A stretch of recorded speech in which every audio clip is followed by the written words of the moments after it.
Do it next time? Oh, yeah. Oh, yeah. Here I am. I just pushed the buttons in the wrong order.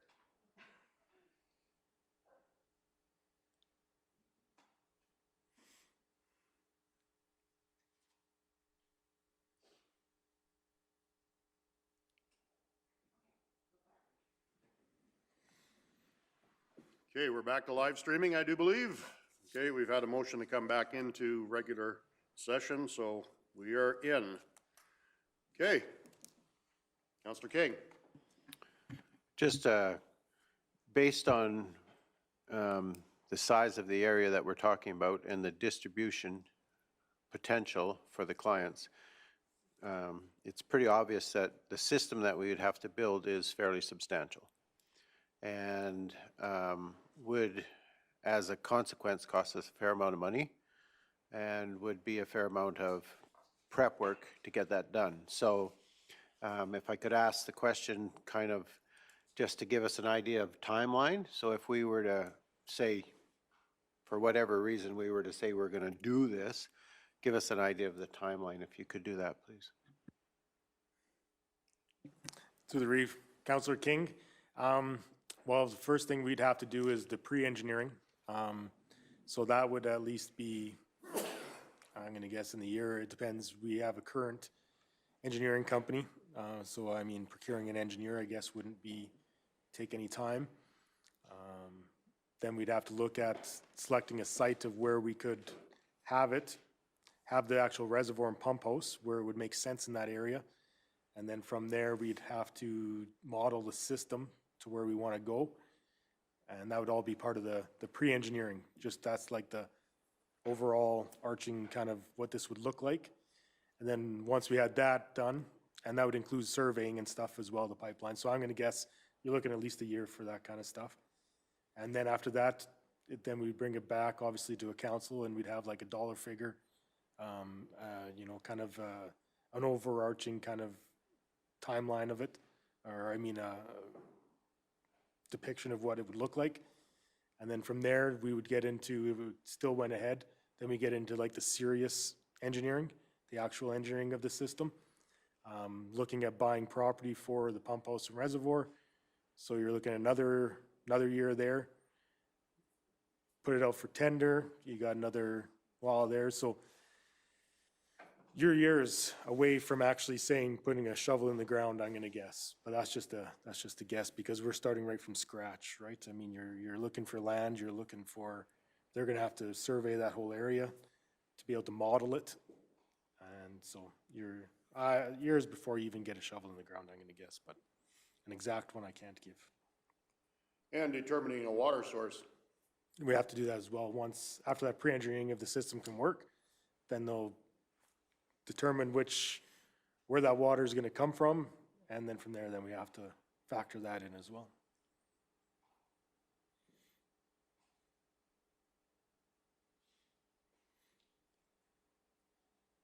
Councillor King.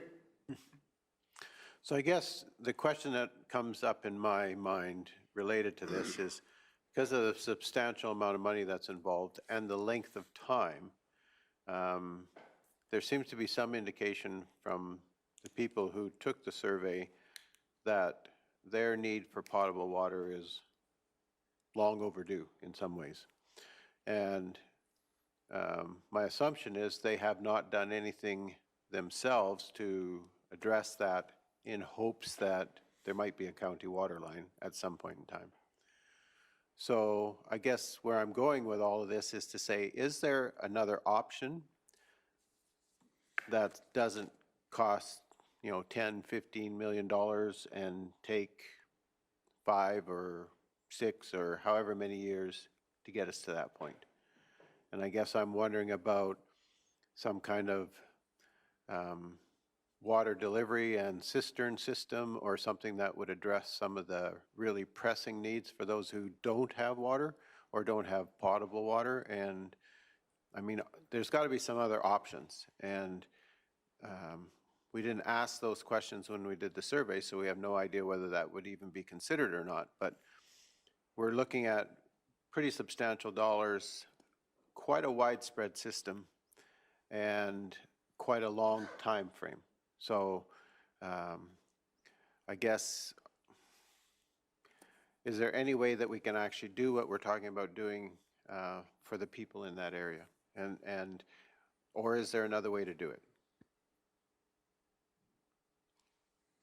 Through the reef, Councillor King, there are other alternate solutions, like you said. I mean, there is obviously the delivery of water. That depends on how we want to look at that one. That can, you know, operationally have issues, just of when people need their water, or if that's sourced out third party, or I'm not sure where the, you know, where council wants to go on that money wise. I mean, there's also the option of looking at if a bulk fill station somehow could be put out there, maybe tied off of that Mount Vernon line. And then that would provide a spot for people who have the residences. Could maybe be for agriculture, maybe just want it for residences, since that's kind of the concern, right? Of potable water. And then they have an area that they can go and fill up their, portably go and fill up their tanks as they need. I mean, that could be looked into. I've never looked into that, so I couldn't tell you exactly how that would look or work right now, but there's other options of, you know, of that. We do have, and I'm not sure if people use them, but we do have our other bulk water stations throughout the county. It's kind of a long drive for someone out in Orkney to go and get, to go to one of those bulk stations, but those are there as well for people to use as a place to fill up a water.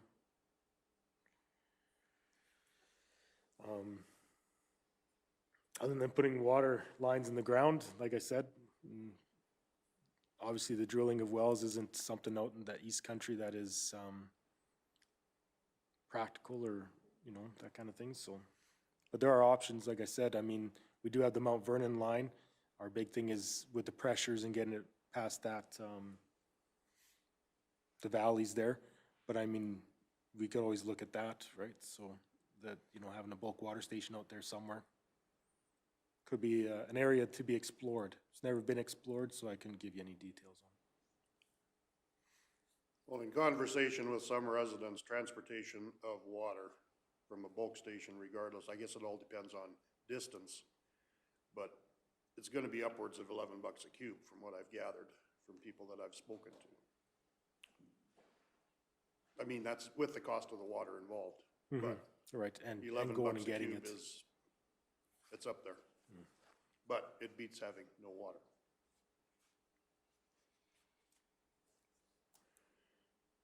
Is there any more discussion, questions?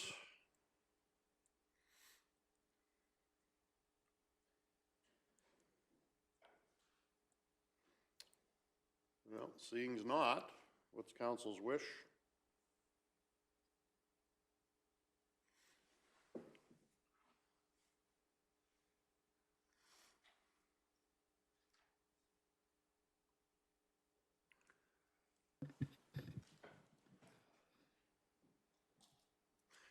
Mr. Hogan.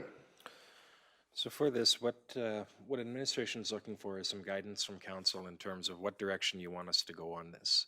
If that's continue to explore a full-fledged system, as we've talked about here today, any sort of full-fledged system is going to be very costly and many years away.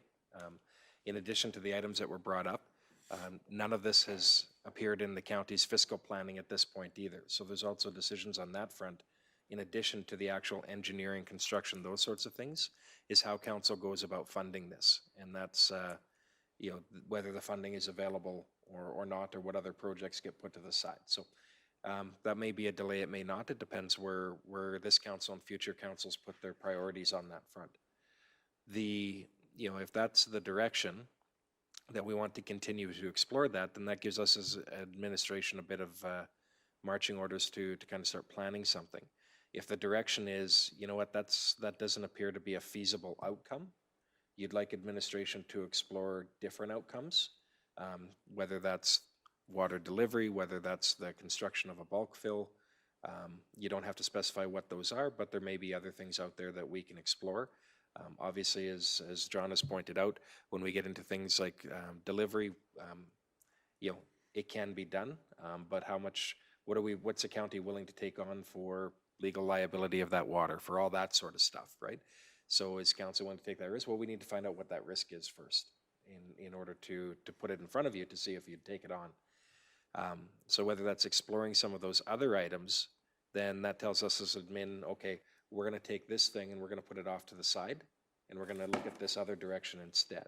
If council's saying, hey, we're putting this off to the side and we're not really interested in those other discussions because really we're just doing something that residents could do themselves, if that's council's take, then, you know, they might not be able to co-op it like we could, or bundle it would be a better thing as we could. So there might be merit there. But if you're not looking to go that direction, then really the direction in front of council is that, okay, we've put this out there and we've heard from the community and there doesn't seem to be support going forward, so we're going to put it off to the side and we're not going to do anything with it, which is really the except for information, right? So you have several different options there. Really what we're looking for from administration is which of those roads do you want us to go down? Okay, thanks for the clarification, Mr. Hogan.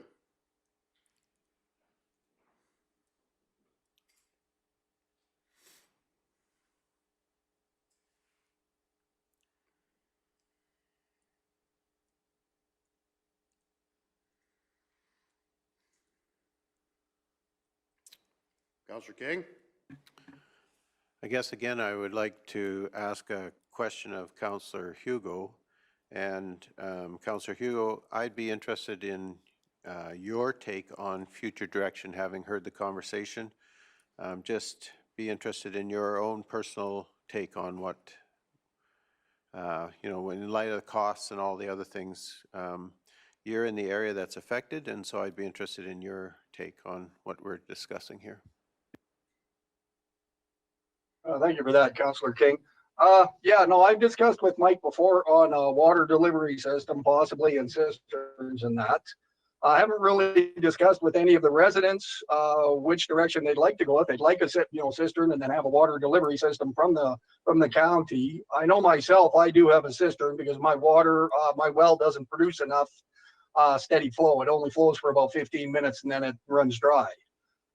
It could be possible, I think, if we brought this out to some of the residents to ask them if they'd be interested in either, like John was saying, a bulk fill station or a delivery system. I realize it's all going to cost. I think the people that did answer the survey and definitely said they are in desperate need. Well, they are in need of water, and I know several of them have drilled several wells, and then they've had to put a gasifier inside or gas diffuser inside of their system just to take the methane gas out of the water, and after drilling 2 or 3 wells. So in this area, it is actually a necessity that a lot of the residents do need. And of course, it's all in this area. Along the creek bed, you're not going to find too many of the residents saying they need it because they do have fairly decent wells. I think that most of the residents would go, probably would look a little higher than the $10,000 cost if they could have safe potable water here. Question I'd like to ask John is, when the water lines were previously run out west and everything, was the same type of survey done for the residents, or did we just run it out that way?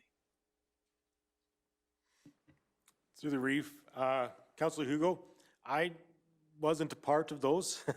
I came in after the last one was kind of starting to be put in the ground. So, but from my recollection, I understand there was town hall meetings. I think that there was not surveys, but there was engineering reports done on the needs of waters in the area. And I think most of the engagement with the resident was maybe through those town hall meetings, I believe. I'm not sure. I could maybe expound a you, bit John. on that. PFRA did a study for the county years and years ago determining where the areas were that were deficient on water. Basically the southern end of the county. That's where those lines were originally drawn.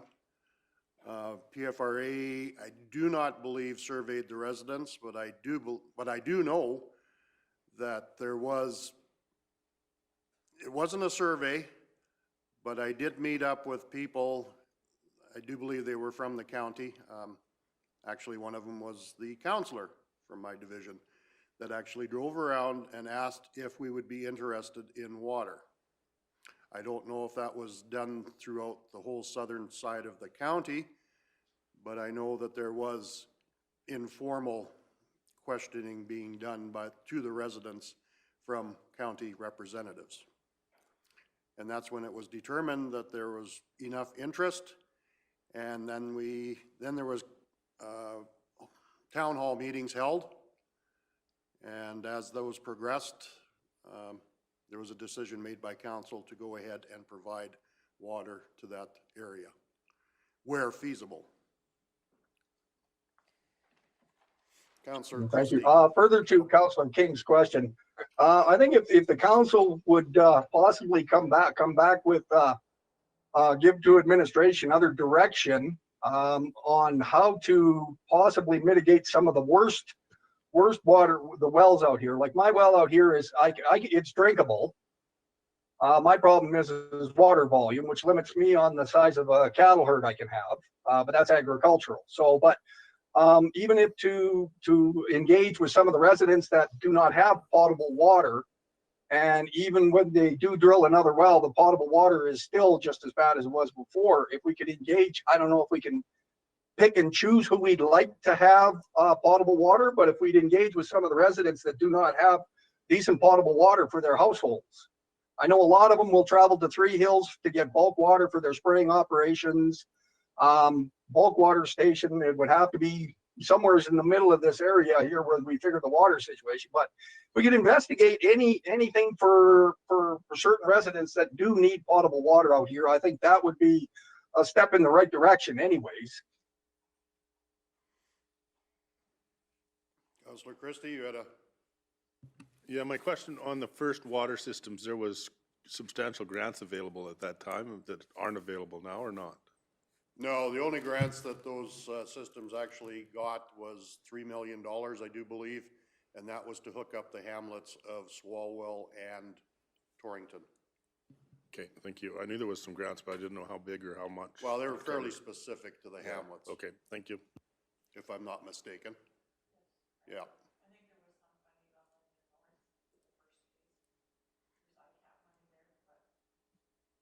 Okay.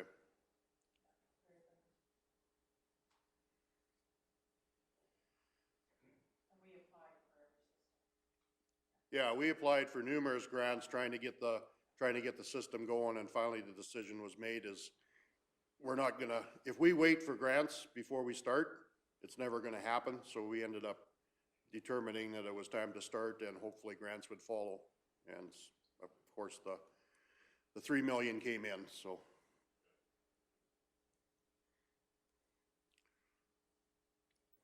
So what are council's wishes? Councillor Keever. I guess the recommended motion that you're asking for is to file it for information. And I guess that's okay, but it doesn't give administration any direction as to what we want to do in the future. We've come up with maybe a few other options type of thing, but going back to what's being asked, I would make the motion that we file this for information.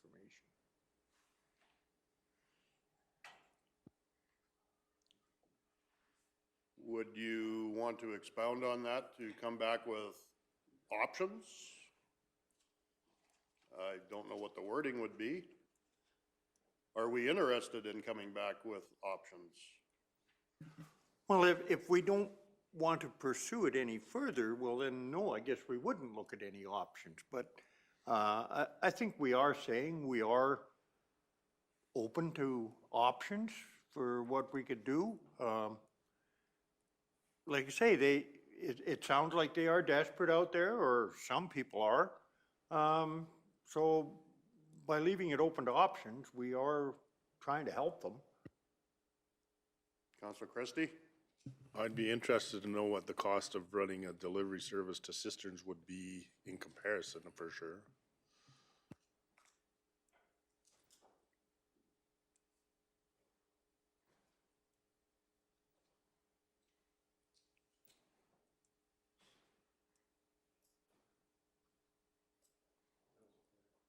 Oh, Counselor Penner, sorry. There's a glare on the screen. No problem. I'm definitely open for options. Until you have no water or poor water, you don't realize what it's like. So without it costing us too much, I think we're obligated, really. I think we should look into some options.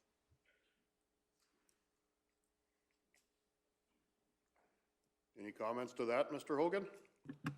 No, I think if that's the direction that council wants to go, that we would explore options, and the motion that should be made would be that council direct administration to explore alternate delivery options for Three Hills East. Okay, so leave out the receive for information. Yeah, if you're going to make the motion that we receive this for information, essentially what you're doing, you've received it for information and it's done.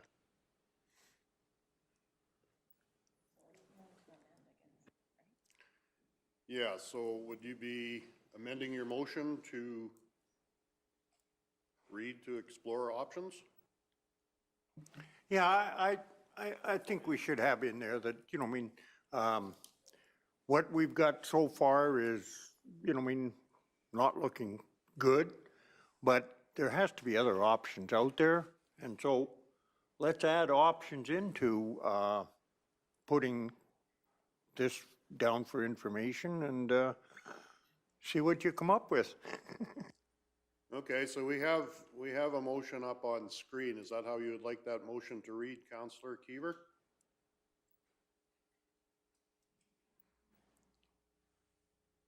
Excuse me, Mr. Reeve. I think Councillor Hugo had something to say. He had his hand up there a few minutes ago. Okay, I thought maybe he was doing his exercises. Councillor Hugo, did you have something to add? Yeah, sorry, no, I finished my exercises.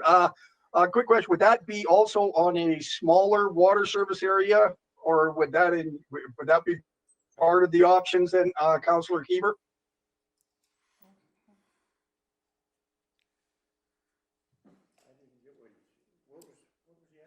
Well, ask him. Turn on your mic. What were you asking, Jim? Is it part of the options would be a smaller delivery system, like in a smaller area to service the residents with a pipeline? Would that be part of the options, or is that completely off the table now? Well, I would think we would stay with the same size area. You know, I mean, if there's only 3 people that want to go with an option, that becomes cost prohibitive too. Bigger is better. Okay, thank you. Okay, is that the motion that's up on screen, Councillor Keever? Is that what you would like to present? Direct administration to explore other water delivery options for the Three Hills East residents? So should we have some of the first part in that we're tabling it or filing for information? Should some of that? No. No? Okay, then that'll work. I think this is direction for admin. So is that the way you would like that motion to read? That is plenty good enough. Okay, I will read the motion out for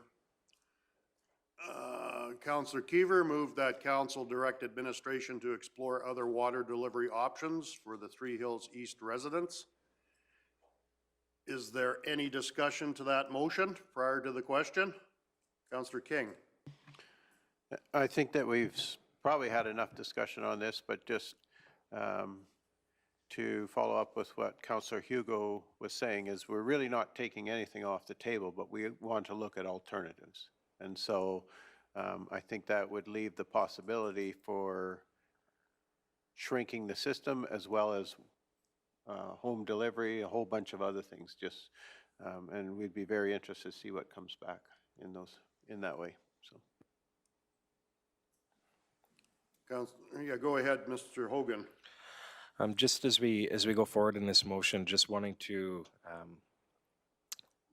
I guess, talk about expectations with council.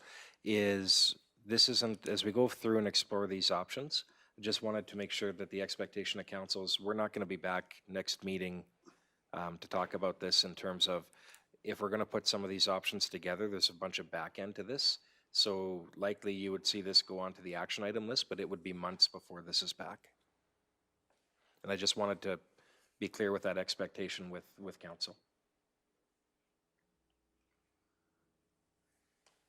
Councillor King. And I think that's good clarification because it also helps the residents who are listening in on this conversation to understand that there's not going to be a solution or an alternative proposed at the next meeting, and that it is a time length that's going to take to do it, so. Okay, is there any other discussion to the motion? I don't see any questions coming forward or discussion coming forward, so I will call the question. All those in favor? And that is carried unanimously. Okay, thank you very much. I guess admin has some direction. Okay, our next agenda item is 5.2.2, the Orkney Water Co-op, and yes, Councillor or Deputy Reeve McGee. I will need to recuse myself from this piece. Okay, let the record state, Councillor or Deputy Reeve McGee is recusing herself from this agenda item. Okay, and anytime you're ready again, Mr. McKiernan. All right, thank you, Reeve. Members of council. So request for decision 5.2.2 is in regards to the Orkney Water Co-op. So as per council motion 50/21, Councillor King moved that council direct administration to explore with the Orkney Water Co-op a plan for Kneehill County to assume ownership and operation of the system. The Orkney Water Co-op is a small groundwater system that serves 11 meter connections in the southeast of the county, and they have approached the county to assume ownership and operation of such. County administration has met with and has drafted a proposal to the co-op for the exploration of ownership and operation of the water system. In return, the co-op has responded with concerns and questions of the proposal. So some discussion on this topic. So the Orkney Water Co-op reviewed the proposal at their recent annual general meeting. The proposal that was offered was included the metering requirements, the proposed billing cycles, water rates, transfer of easements, flow restriction, and financial considerations. Orkney Water Co-op did respond for some clarification in regards to the more operational things such as water placements. They did have questions about financial obligations of the co-op members, and also they did have concerns of the restriction of flow. And these were answered at that time by administration. After clarification on those was given, one of the major concerns of the co-op members remained the restriction of the water flow. And the response from them was as follows. So in 2002, the Orkney Water Co-op drilled the second well in order to ensure an adequate supply of water to be used in our farming operations for spraying and small livestock operations. The members feel it is a step back to now be limited to essentially household use. The system now is handling the required flow, so maybe it's a matter of allocating the water supply differently. So I just, again, the issue of flow restriction is not a concern for for residential use, but the concern is with the few that use the water for spraying or for the cattle that they have in their fields at different points in time. It's not a constant need, but it's seasonally driven. As I said, it's mostly spraying, and I think they rent out, I think a member or two maybe rents out land for cattle, but so they need water that time. The co-op members would like to pursue a solution that would allow these larger volume usages while maintaining the pressure required in the distribution.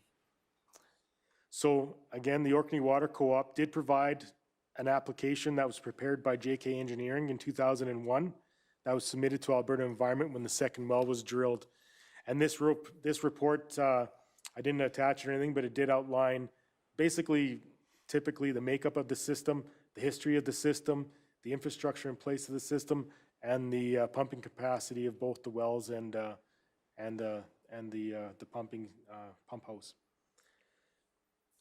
So administration proposed that the flow be restricted to 1 imperial gallon per minute, which is a recommendation from an evaluation study that was performed by MPE Engineering on the water infrastructure in 2006. The restriction on the flow is based off peak demand capacity of the network to maintain a minimum 20 psi residual throughout the system. It is acknowledged, and this was in the report as well, it is acknowledged.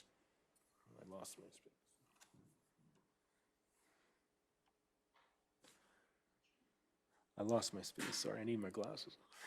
It is acknowledged that the actual flow available to any one connection at any time is likely higher than the 1 imperial gallon per minute, since all users would most likely not be demanding water at the same time.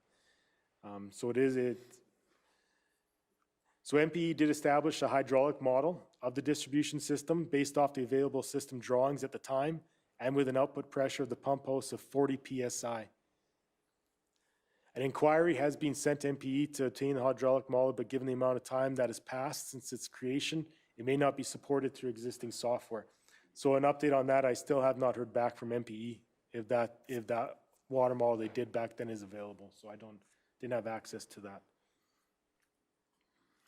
The issue on flow restriction for administration is based off recommendations provided through a prior study stating a flow restriction is necessary to maintain a positive pressure within the distribution system. On the co-op membership side, there is no known history throughout the operation to date of issues arising from lack of available water. It is possible that the use of cisterns at each residence could have prevented the individuals from noticing these possible pressure drops within the distribution system. If Kneehill County were to maintain the existing operation of the water system as requested by the co-op, it would be prudent to undertake a new study and provide a hydraulic survey on the system, which would make recommendations on any possible changes to the existing infrastructure, including pumps, reservoir piping, or if there were an alternative solution that would allow the larger flows only when pressure is available on the system. As a registration holder, it is required to maintain positive pressure at all points throughout the distribution system where water is being supplied. So any financial implications on this would be any additional financial impacts could be incurred if council decided to continue the existing delivery model with no flow restriction or at flows that are not as restrictive.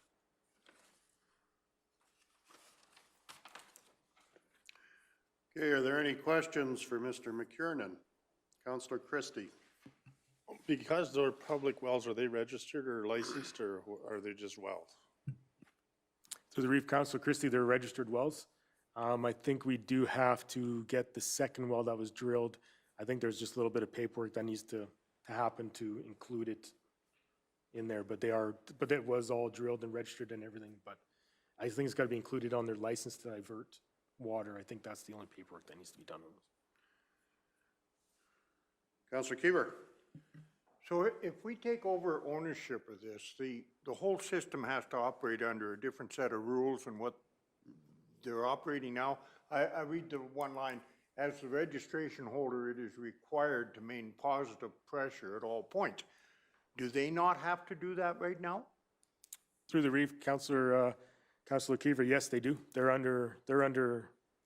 have their own registration and stuff through Alberta Environment, so they do have to do it, and that's, like I said, I think one of the issues for them wanting us to take over is the requirement of certified operators to run it.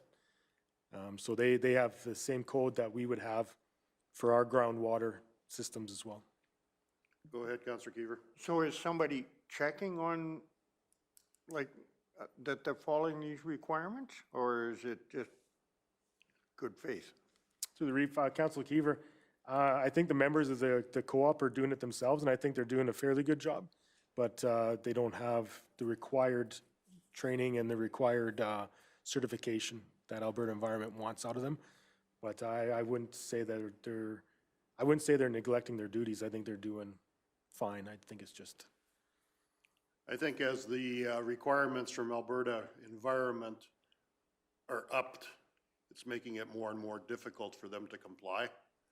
That being said, I don't believe Alberta Environment is going to be anytime in the future removing any restrictions. Actually, I think they'd go the other way. I just want to make ask council, I did forward email that I had received over the weekend from Mr. Les Bell. You all got it, I do believe, and just wanted to confirm that that did get circulated. I do have a question for you, Mr. McKiernan. Currently, there is no restrictions on that water system as per resident? Reeve, not that I'm aware of, no. Okay, but nobody seems to have any idea whether there ever develops, whether we ever lose positive pressure? Suspicion is we don't. Yeah, it's tough. I don't think there's any history of that. So, I Yeah. mean, with having a cistern and stuff, you'd never know if what's coming in your house is very low pressure. So, Yeah. there is no conclusive answer to that question. Yep, okay, thank you for that. Is there any other discussion? Councillor Kiever? So their volume of water is completely adequate. The quality of the water, is that pretty good or is it debatable? Through the reef, yeah, the volume of water seems to be good. The pumps or the wells can provide what they need. The quality of water, I didn't see too many issues. I mean, like any groundwater, it's got its, I think it's high in sodium. There was a few other things, but I mean, that's just the same as Huxley. That's the same as Wimborne. I mean, you're gonna have those higher minerals. Yeah, TDS is always high Higher, regardless. yeah, that's right, yeah. So there would be no quality issues that would be requiring anything major like filtration and stuff. It falls fairly. Are there any other questions that council would have? Yes, Councillor King. So this water system's been around for a while. Do we have any idea of what kind of condition their water lines, their infrastructure's in? Are there concerns or would we have issues with that infrastructure? I mean, it's always potential we're gonna have a water break, but I mean, that happens. But do we have any major concerns with what's there in place now as far as the infrastructure is concerned? So the reef, Councillor King, I think everything is still in fairly good, decent shape for its age. We haven't been told of any major issues at all from them. So, and I think when that study was done, I know it was a while ago, but I think they identified that most of the things were still in good condition and stuff. So I don't think there's anything apparent right now. Okay, Councillor King? Do we have an idea of what they currently are paying for water out of that system? And they would obviously be going to our costing. So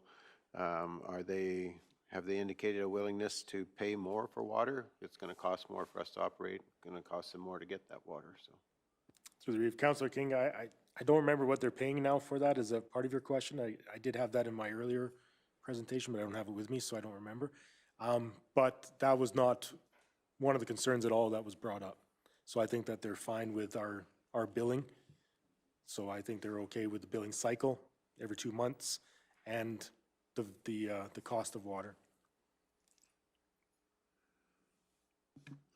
Councillor King? I know you indicated previously when we talked about this that your water guys would just include this in their swing as they go to some of our other systems, and so didn't see that as a major impediment to us taking it on. That's correct? Through the reef, Councillor King, that's correct. As per the code of practice, we'd have to actually visit that site 5 times a week because it is groundwater and it's not continuously monitored. So we would be there 5 days a week as required, yeah.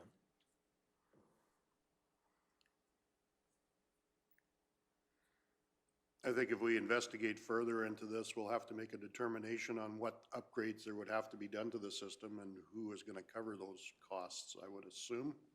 I don't know. I'm just throwing that out there. Council consideration.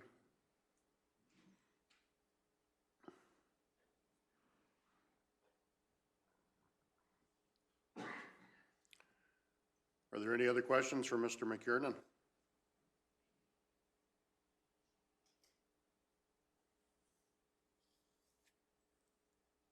Councillor King? Did you get a sense from your conversation and the responses that you've got back that the potential of restricted flow would be a major problem for them? Like, I know it's probably from our point of view in terms of managing that system and maintaining pressure within it makes sense to do some flow restriction. Is that a deal breaker from their point of view? I know that some of the people, as indicated by one of the emails, aren't that enthused about that idea. Through the Reeve, Councillor King, I don't want to assume anything on people, but there's only, I think it's just the 3 connections that want that extra water, and that's why that well was drilled. I think the rest of the users using their cisterns, and I mean, if they got 1 imperial gallon per minute or they got 2, they wouldn't notice too much. So there are the 3, and I think that's kind of the sticky point for those 3, is that they put probably some good financial contributions into doing that well, right? So they don't want to see that be limited, I think, because of that past contribution that they did. So maybe that is a sticking point for them, I'm not sure. Yeah, I see at a gallon a day, it works out to about 1,440 gallons per day. At a gallon per minute restriction. At 6.5 cubes per day is what you can pull off of there, and with personal experience, we kind of use 11, 12 cubes per month for a household, is my personal experience. So 6.5 cubes per day, if you're going to run it steady at that gallon a minute, is a considerable amount of water.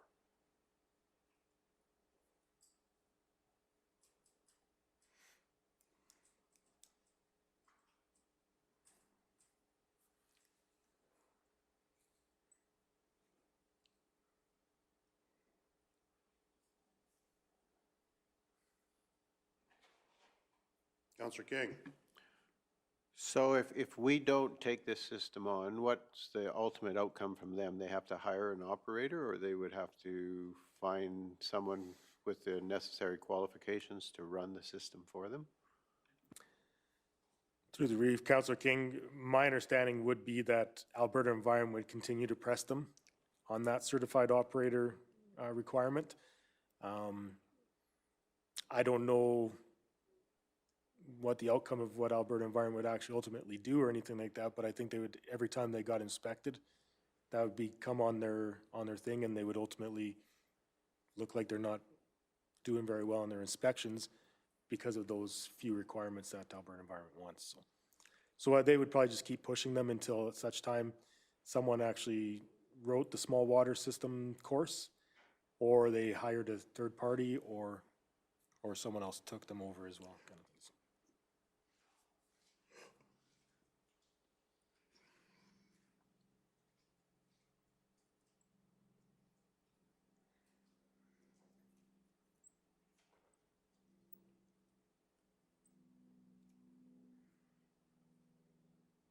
Councillor King. Guess I'm going to ask the tough question. Is there an upside for us to take on this water system? It's not exactly a thankless job, or thankful. Well, I mean, they are our ratepayers, and certainly understand where they're coming from, but we just had a long conversation about a number of other ratepayers and service to them, and so I'm just wondering, like I say, ask the hard question, is there an upside for us? So. Through the Reeve, Councillor King, the upside, I guess, would be kind of hit on a little bit. They are our ratepayers, right? So I guess we look at them and we see what we can do for them, just as, as the council and administration. But I mean, I don't think that it would be, it's not like the county wants to make money or anything, but you'd be evening, like breaking even, right? So so there'd be some money that the county would have to put in to get it up and going with the meter replacements and all that kind of stuff. So there is some monetary needs from the county to take over that system, but it wouldn't be coming back in any way really. So the upside would, like I said, would probably be more, there are ratepayers, right? So.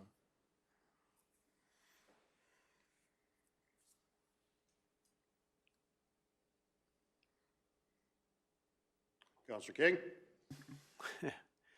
Again, I guess my question would be is then if we did take it over, do you foresee us operating it at a break-even type of approach, or would we be subsidizing it?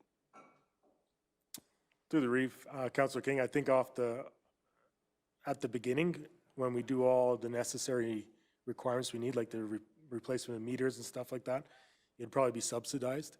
I think once everything was in place and stuff, then I think through the numbers and the amount of water they use and our rate and stuff, I think we'd be fairly even, I think. Just because it's so small, right? I mean, now you're looking at a very small area, so it'd be very close. Like I said, I think those numbers I gave you before never included an employee and truck being at the site each day, but it did include what I thought power-wise and all that kind of stuff would cost the county, so. Counselor King? So I wasn't here when we took on Mount Vernon at the time, and probably, John, I don't know that you were either. Did we shift some of the capital costs of taking that system on and whatever changes were required to the customers, or did we absorb that as the county? And, you know, what would be the plan in this case? Would we be potentially looking in our exploration at if it's going to cost us money for meters and whatever changes we have to make, just like if someone's adding on to one of our other systems, we charge them a riser fee or whatever, would there be some of that cost shifted to the customers, or is that something we're expecting to pick up on our own? So through the reef, Councillor King, I wasn't around when we took over the other ones, but I believe there was actually some payment made back to those members based off of the infrastructure and that was in place and the amount that they had put in. So somehow a number was come up and those members actually got some dollars back. In this scenario, our proposal included none of that, but it did include us basically taking the cost on the meter replacement and things like that, so. Okay, thank you. I was here. Oh, okay, go ahead, Mr. Hogan. Sorry, just to expand on what John is saying, there are those costs like the day-to-day, so when we're talking about the power, some of the initial things like that, and having a utility bill for those coming back, there is that component there.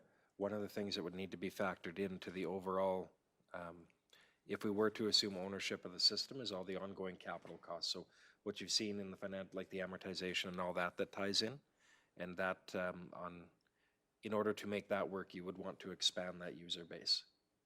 So there's a second component to cost there. There's more not necessarily the day-to-day stuff, but the longer-term implications as well. Yeah, okay, thank you. Going back to Councillor King's question, I was here when Mount Vernon was incorporated or taken over by the county. Taken over is probably the wrong word, but they asked. We did what we needed to do. There was an engineering study done on that system to determine the quality of the system. And that being said, there was a little bit of a payback to the people that were on that system because we were using the $6,000 number at that time. But it was not very much. If I'm not mistaken, it's probably around $1,000 or something like that. I'm not sure. But the line was in good shape and it was doing what it was needed to do. But of course, it's also limited to the amount of users that can hook into it because of the capacity problems. Anything else? I don't know.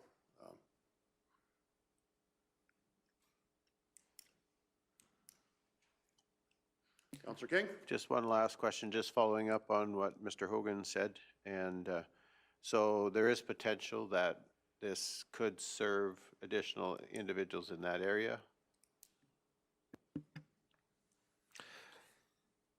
Through the reef, Councillor King, that's kind of unknown, I think, right now. We'd probably, like I said, if that's the way that we wanted to look to see, then I think we'd have to look at doing like a hydrological survey on it, just like we have with our other systems. Like I said, in that one report that I got from MPE.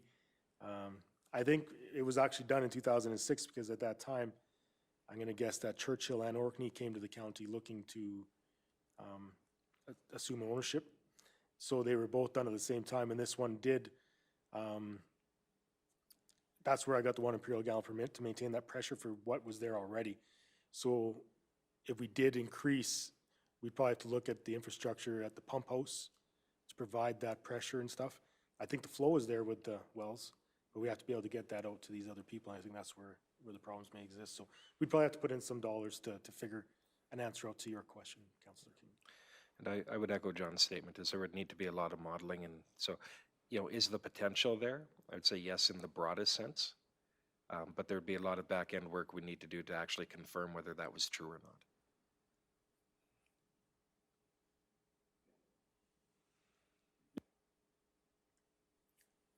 Councillor Christie.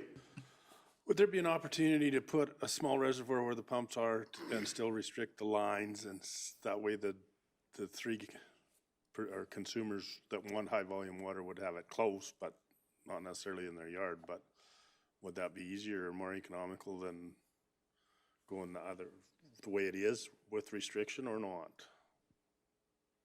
To the reef, Councillor Christie, there is, I'm going to try to follow it. There is a reservoir right now at the pumps.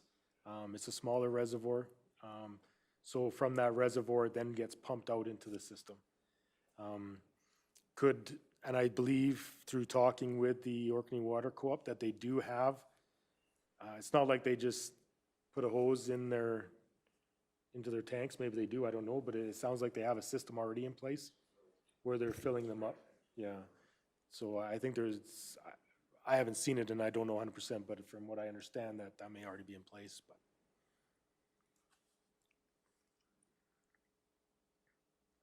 Regardless, I would suspect that any reservoir that's put there would be fairly costly because it does have to follow Alberta environment's regulations.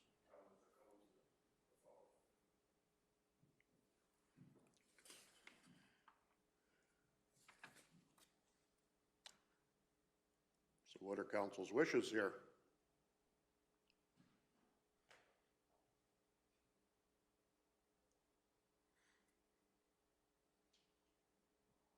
Sure be a lot simpler if you could just get water falling out of the sky on you.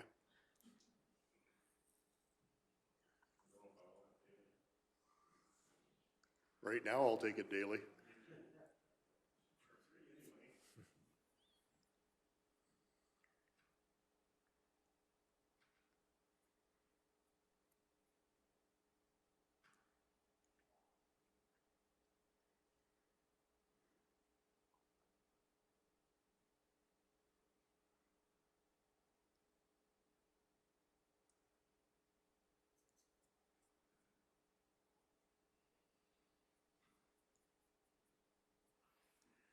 Councillor King. Well, I guess my comment I'll make is I have more questions than answers at this point in time, and I think Mr. McKernan, you probably feel similarly. I don't know. So I think there's more investigation that needs to be done, and certainly lots of questions yet to be answered. So I would make the motion then that we direct administration to continue the exploration as per the motion on the screen there. So. Okay, we have a motion before us that council direct administration to continue the exploration of assuming ownership and operation of the Orkney Water Co-op under the supported guidance of council to restrict flows at all connections. Are we looking to leave that restriction at all connections in there, or are you willing to change? It's up to you, Councillor King, it's your motion. I guess at this point, because we are in a conversation, and unless there's information that's developed that would indicate that we could go away from that, I think I would leave that restriction in at this point of the conversation. And if we are given information that would prove otherwise, that we could do something different, then I would say we should be open to that. However, I think I would like to leave the motion stand. Okay, thank you very much. Okay, we have a motion before us. Is there any discussion to that motion? Reeve? Yes, go ahead, Councillor Penner. Just a discussion on the last part of Councillor King's motion there, about being restricted flow to at all connections. We've got a lot of questions that aren't answered yet, and I'm just wondering if that needs to be in there at all. It's got to come back to us, period, whether it's restricted at all locations or not. So just a comment.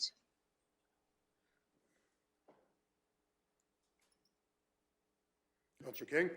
Just in response to your question, Councillor Penner, that is what administration was recommending in the information that was provided to us, that we likely would have to look at a restriction in flow. So I guess I would, as a councillor, would like to support that at this point in time. And if it's proven otherwise, if we can do otherwise, I think I'm very open to that. But I think based on the information that's in front of us, I think that if we need to maintain pressures in the system, and the direction that we see being indicated to us is that some flow restriction needs to be there, then I think at this point in time, I would be saying, based on the information that's given to us, I would make the motion as it sits today. So. Yeah, and as, Okay, excuse thank me, you. have you got a comment back, Councillor Penner? No? Okay, as I see it right now, all we're asking is that to be a restricted flow, but there's no number associated with that. So it doesn't necessarily have to be the number that's in the RFD. So I think that's what Councillor King is supporting. So we have a motion before us. Is there any more discussion to that motion? Yes, Councillor King. And just again, in response to Councillor Penner, I think one of the things that's in the RFD that was indicated to us is that if we maintain the system as it is, without flow restrictions or no flow restriction, that there could be additional costs to us as the county. And so until we receive information that maybe indicates that we could do that without a bunch of additional costs, then I think we need to stay where we are. Just like Reeve Whitstock has said, we're not saying that it has to be restricted to the 1 gallon, but we're saying that the restricted flow is going to be within the model at this point. Yeah, and further to Councillor King's question there is a restricted flow on everyone else in the county that's running off of the system. So it's 4 gallons a minute. So who knows where we're at here.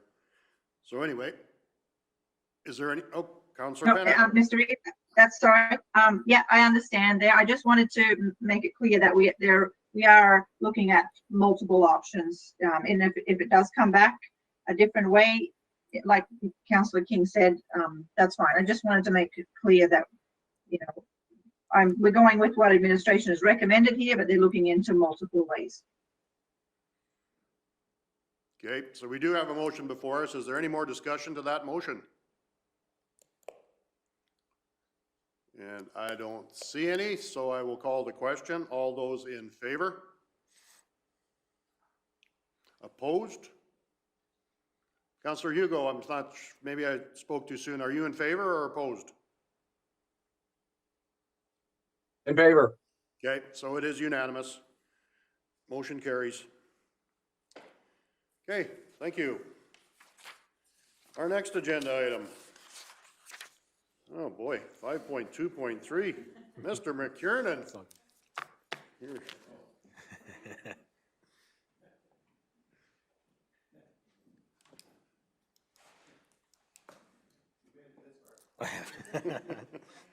And anytime you're ready. Thanks, Reeve, members of council. So this one should be a little bit quicker, I hope. So request for decision 5.2.3 is in regard to policy 14-1, compensation for crop and land damages. So policy 14-1, compensation for crop and land damages, was established to provide guidance for the compensation reimbursement to landowners for entering upon their land and disturbing the crops and land for a specific task. It was originally developed during the construction of our rural water systems for the placement of water lines within the property of the landowner. There are currently 2 policies within the county that cover compensation for crop and land damage, Policy 14-1 and Policy 13-8. Administration is recommending that this redundancy is unnecessary and that council rescind Policy 14-1. And attached are those policies there. So. Okay, any questions for Mr. McKiernan?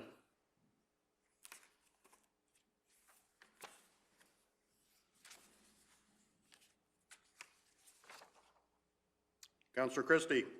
I'd make the motion to rescind policy 14-1, compensation for crop and land damages. Policy 13-8 shall become the guiding policy in place. Okay. We have a motion before us as presented on screen. Is there any discussion to that motion?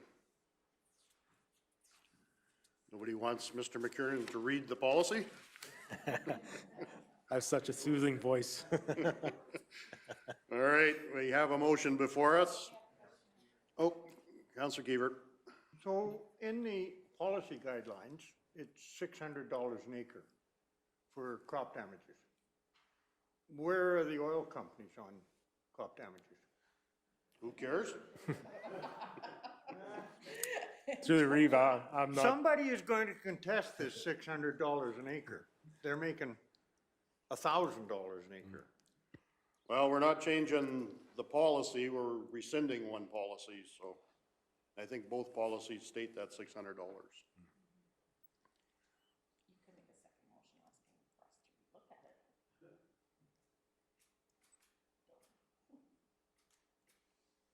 Is there any other discussion to the motion? The motion strictly dealing with rescinding one of the policies. Okay, seeing as not, I'll call the question. All those in favor?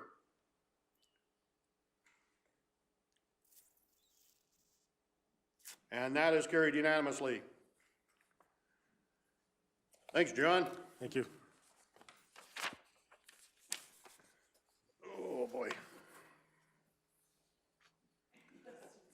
Well, our next agenda item is 6.1, the 2020 audited financial statements.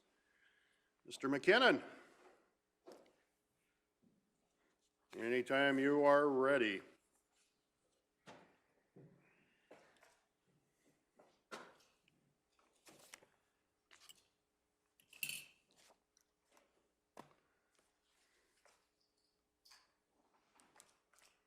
Welcome, Bill. Good morning, Reeve, members of council. The auditor basically ran through the financial statements. I'd just like to comment on a couple items that the auditor did mention to council and put them into a better context, if I could be that bold. Generally, the financial statements that are prepared are following PSAP requirements as the auditor outlined. The MGA basically does not set any standards for financial reporting of municipalities. It defaults to PSAP and whatever the rules of PSAP are of the day, and that's what we have to follow. Council is well aware that in addition to the annual financial reports, council does receive quarterly reports that deal with a different view than the financial statements deal with. So you heard the auditor say the financial statements are done on a consolidated basis. So that means they just add everything up, operating, capital, all that, and it's shown as a totality. Snapshot of the day. Snapshot of the day. There's some generalizations that are used in the financial statements, and I'd just like to touch on a couple of those. But again, I just want to assure council that those quarterly reports that council does receive are 100% consistent with the financial statements that council received. The presentation is slightly different. Again, we present the operating budget quarterly and the capital project reports quarterly, and it's a different view of the world, and it's a probably more realistic view of the world than the consolidated financial statements. So again, there's some items in the financial statements that we're not required under the MGA to budget for, such as amortization. It's great from a financial planning perspective that councils do provide for contributions to reserves, which is basically a form of amortization contributions, but we're not meeting our amortization funding level. You notice in the financial statements, that is approximately 6 million. We're contributing around half of that to the reserves annually. So, you know, that's something council's aware of, and it's working towards to have that fully funded in future years' budgets. That being said, you know, that's it in a nutshell. There was a couple items that the auditor mentioned. I just want to provide additional information. Obviously, there was a significant number of grants that we did receive during fiscal 2020 that we haven't expensed yet. So that did create a significant increase in the receivables and deferred revenue. One of the other changes that is impacted for the first time in the 2020 financial statements, not necessarily impacting the financial statements, but is the provincial treatment of MSI. In prior years, the government front-ended the payment of MSI. Commencing in 2020, unless we spend the money, they will not remit the money to municipalities. So that has caused a timing delay of when we actually spend the money, and then we have to wait now to get reimbursed by the province. In prior fiscal years, they released, without question, 1/2 of the annual allocation. So that is sort of a change that I think is important for council members to realize. In addition, when the auditors went through the 5-year summary, the auditors noted that there was an increase in administration expenses. I'd just like to, you know, the devil's in the detail.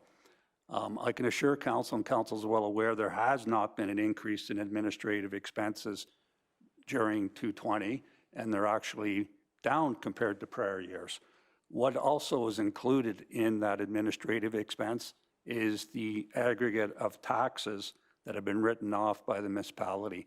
So it has, if you just look at the raw number, it has a misconception that we're spending more on administration. Well, in reality, we're writing off in fiscal 2020 a significant amount of taxes that were reported during the quarterly reports. I just wanted to point out those little subtle differences for council has better information if they do get questions specifically on that administration increase and the MSI cash flow issues. So that basically concludes the presentation of the financial reports from administration's perspective. Okay, thank you, Mr. McKinnon. Are there any questions for Bill from council? Councillor King. Not so much a question, but a comment. Maybe I wouldn't mind having a copy of the 5-year summary. I don't. Okay, that'd be appreciated. Thank you.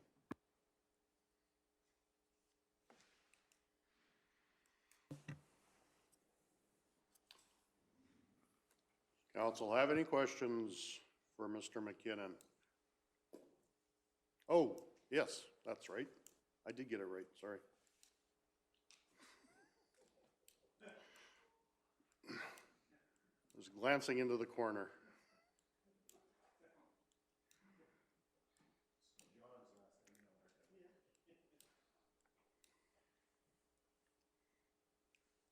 What are council's wishes? Deputy Reeve McGee. I'd like to acknowledge that I think administration and our council has done a great job fiscally, and I like the position we appear to be in, and I shouldn't say appear, that we are in. And therefore, I'd like to move that we accept the 2020 audited financial statements as presented. Okay, thank you. We have a motion before us to accept the financial statements as presented. Is there any discussion to that motion? Councillor Christie. I'd just like to reiterate what Faye said and being confirmed by BDO that we're doing a good job. You guys are doing a good job, and thank you very much for that. appreciate that feedback from council. And again, as I always articulate, this has been a team effort, not only Marika and myself, other members of finance, and of course, other members of the operating areas that have contributed reluctantly in some cases, enthusiastically in others, to the preparation of the statements. Okay, if there is no other discussion to the motion, I will call the question. All those in favor?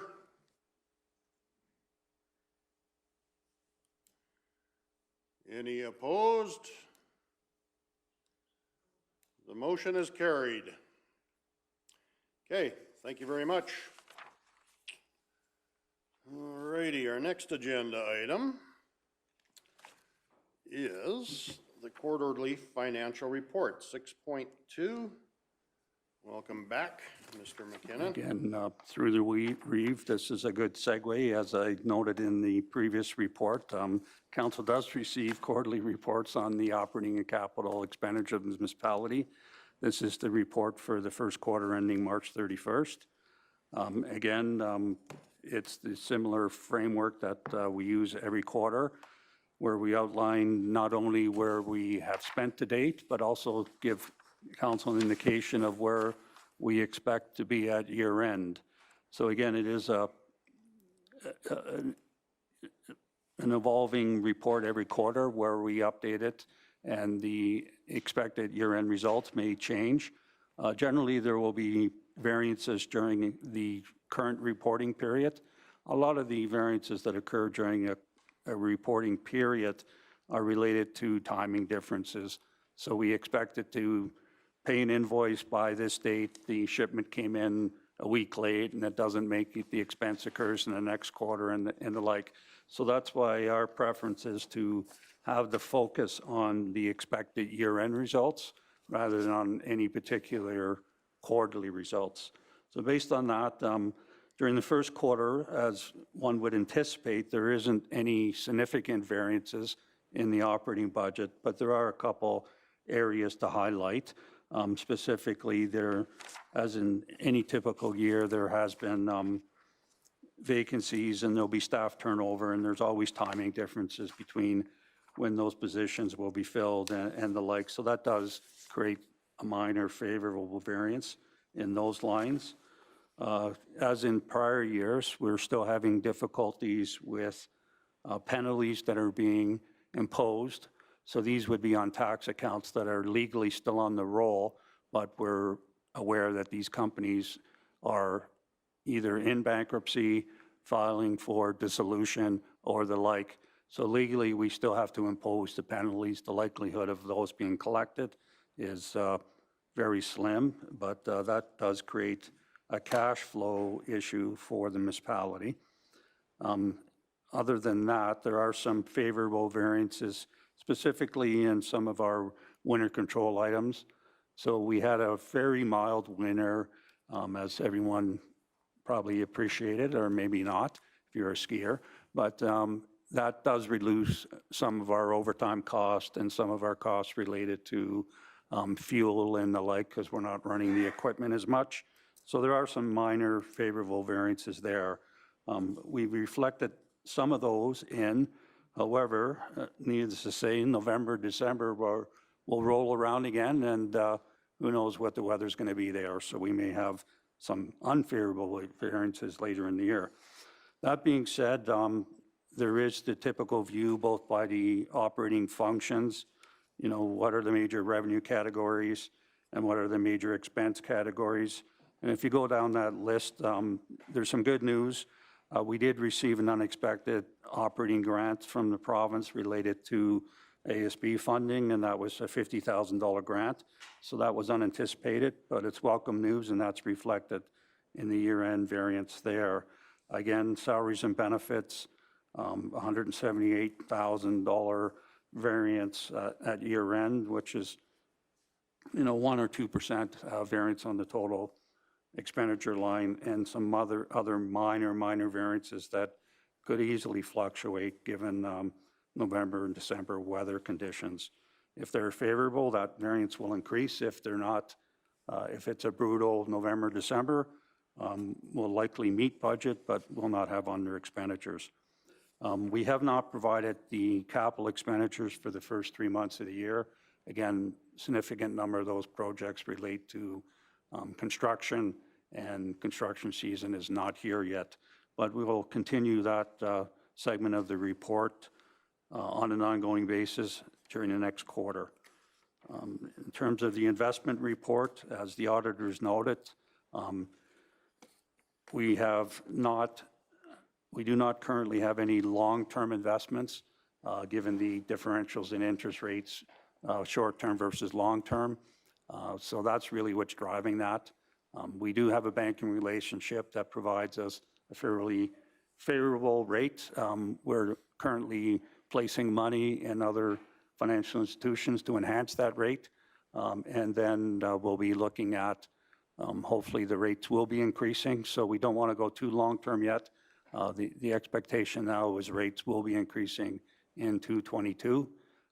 So we'll be lagging some of our longer-term investments to ride the rate curve as it does increase. So that's the game plan there. But even with that being said, we will expect to exceed our budget and interest earnings by year end. So that concludes the operating variance report. Does council have any questions for Mr. McKinnon?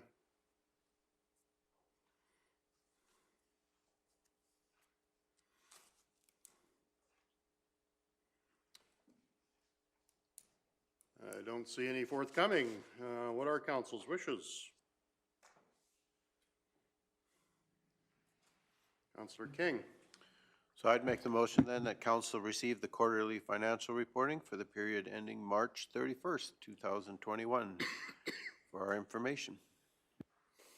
Okay, we have a motion before us as presented on screen. Is there any discussion to that motion? Deputy Reeve McGee.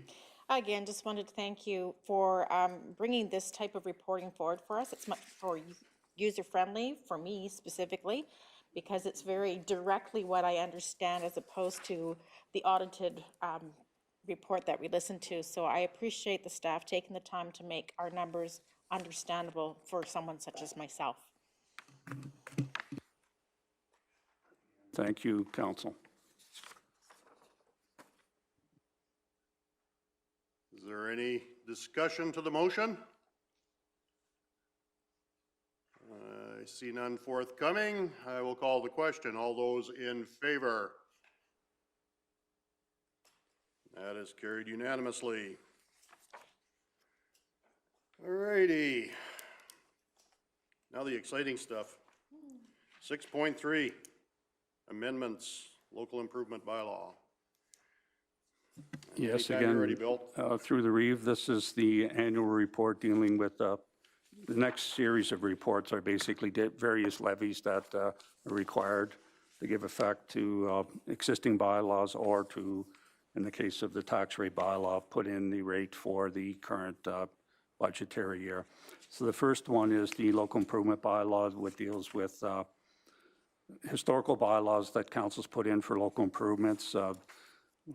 Why it has to come back to council every year is there may be changes in ownership in properties and new things added, deleted, and the like, and the bylaw does reflect those. So any changes you see in red that are highlighted, either deletes or adds, those are the changes that are being reflected in the local improvement bylaw. And that's basically in a nutshell.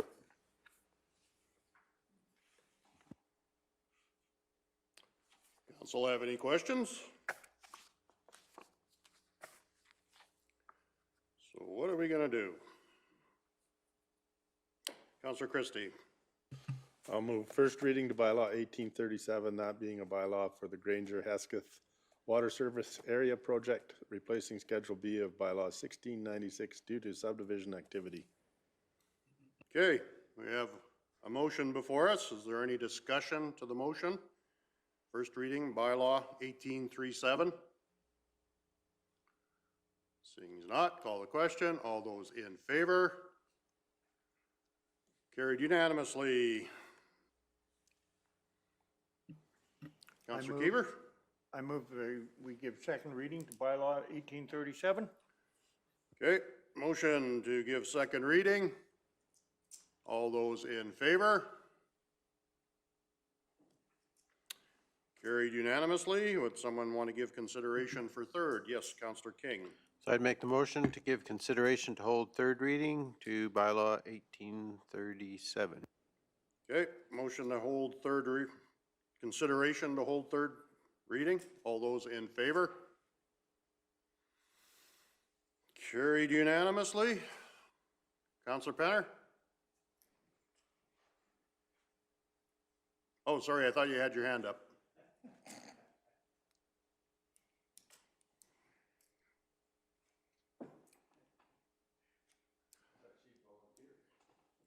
Obviously not. Councillor King. Okay, then I'd make the motion then that we give third reading to bylaw 1837. Okay, motion to hold third reading, bylaw 1837. All those in favor? And that is carried unanimously. We have another bylaw. Deputy Reeve McGee. I'd like us to give first reading to bylaw 1838, that being a bylaw for the Sunny Slope Pressure Water Service Area Project, replacing Schedule B of bylaw 1689 due to subdivision activity. Okay, we have a motion to hold first reading for bylaw 1838. Is there any discussion to that motion? I see none. I'll call the question. All those in favor? And that is carried unanimously. Councillor Christie? I'll move second reading to bylaw 1838. Okay, we have a motion to have second reading, bylaw 1838. All those in favor? And that is carried unanimously. Councillor Penner? Sorry, delay is terrible today. I give consideration to hold third reading to bylaw 1838. Okay, we have a motion for consideration to hold third reading. All those in favor? And that is unanimous.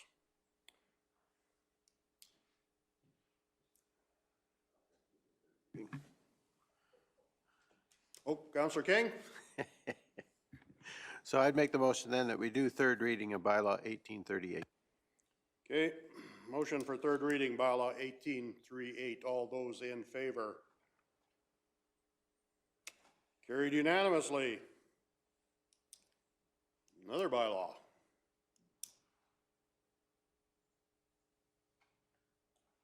Councillor King, or no, Deputy Reeve McGee? I'd like to move that we give first reading to bylaw 1839, that being a bylaw for Selkirk Water Service Area Project, replacing Schedule B of bylaw 1682 due to subdivision activity. Okay, we have a motion to give first reading to bylaw 1839. Any discussion to that motion? Seeing as not, I'll call the question. All those in favor? That is carried unanimously. I move second reading of bylaw 1839. Okay, Councillor Kiever, second reading, bylaw 1839.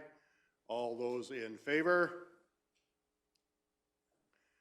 That's carried unanimously. Councillor Christie. I'll move for consideration to hold third reading for bylaw 1839. Okay, we have a motion to consider third reading for bylaw 1839. All those in favor? And that is carried unanimously.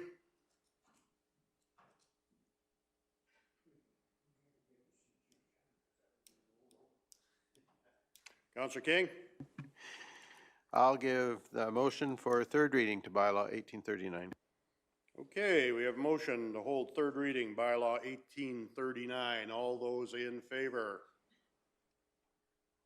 And that is carried unanimously.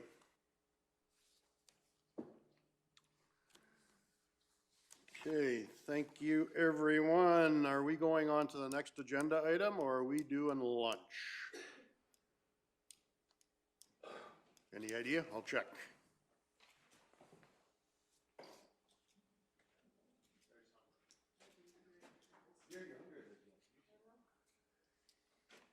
Okay, I guess we're going on.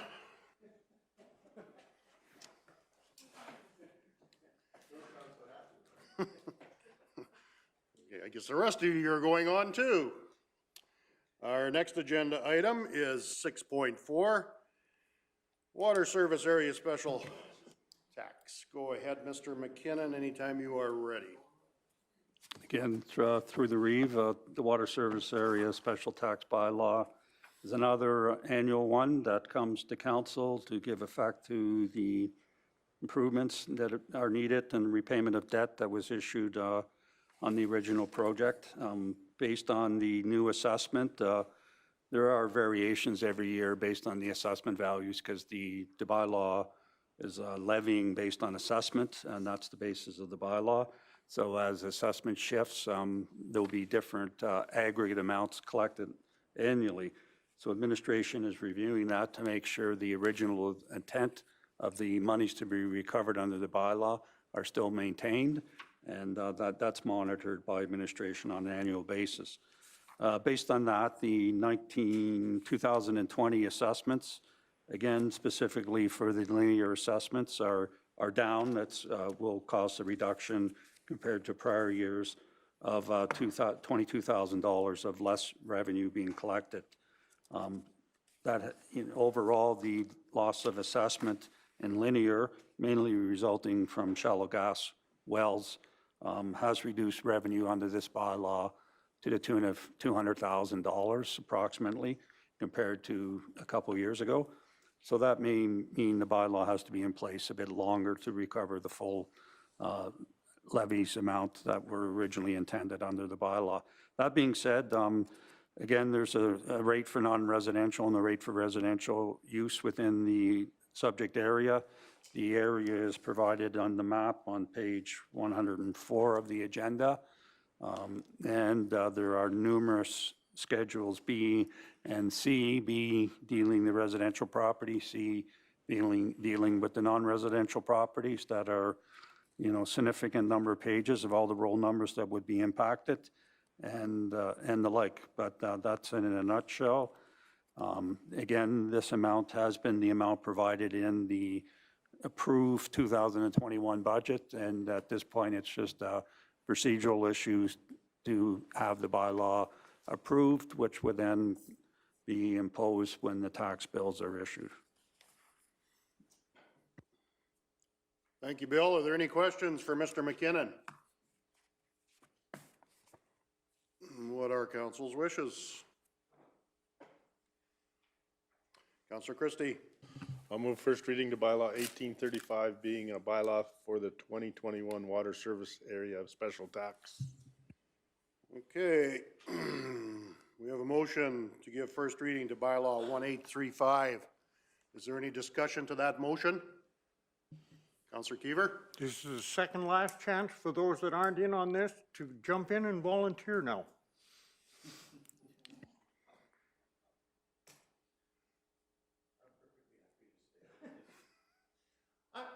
Just one question, backing up a little bit. Why is the Sunny Slope gravity area not in any of these? Through the Reeve, that it was under bylaw, one of the previous bylaws.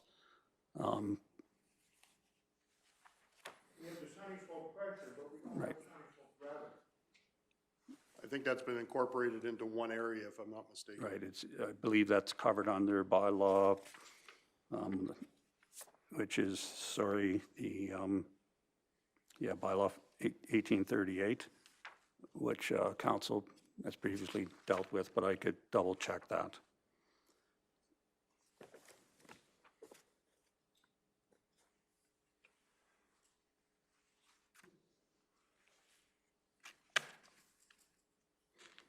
Okay, well, we're dealing with the water area service tax now, so that is bylaw 1835. And according to the map, that whole area is incorporated, I do believe, from what I saw. That's correct. So what are council's wishes here? Oh, we have a motion for first reading. Is there any more discussion to first reading? Seeing as not, I'll call the question. All those in favor? Carried unanimously. Councillor King? I make the motion for second reading to bylaw 1835. Okay, we have a motion to hold second reading, bylaw 1835. All those in favor? And that is carried unanimously. Deputy Reeve McGee? I move consideration to hold third reading to be given to bylaw 1835. Okay, we have a motion to give consideration to hold third reading. All those in favor? And that is carried unanimously.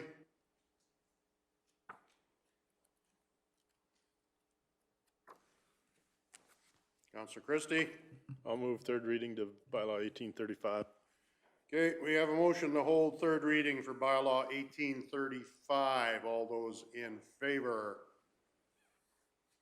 That is carried unanimously. Okay, thank you very much. That brings us to the end of 6.4. And we will break for lunch. Be back at, oh, let's call it 5 to 1. Thank you, everyone.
anytime you're ready, Mr. McKinnon.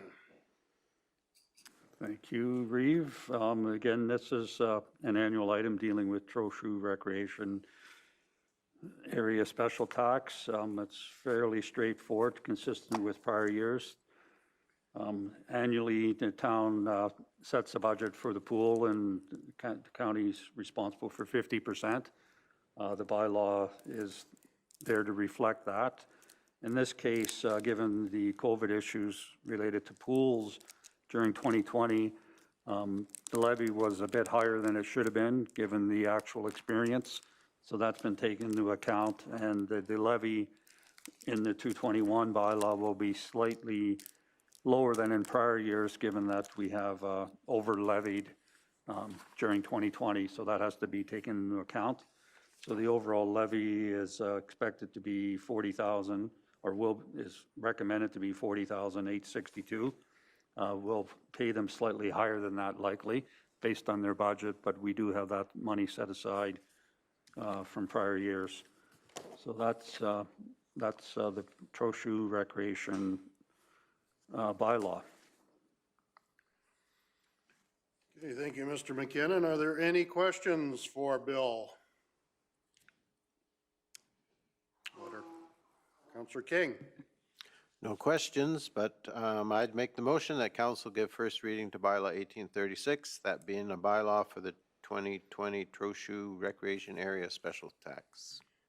All righty.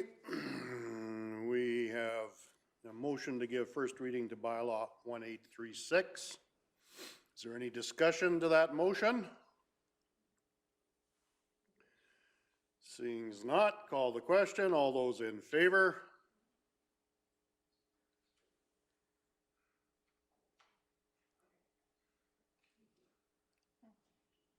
Are any opposed?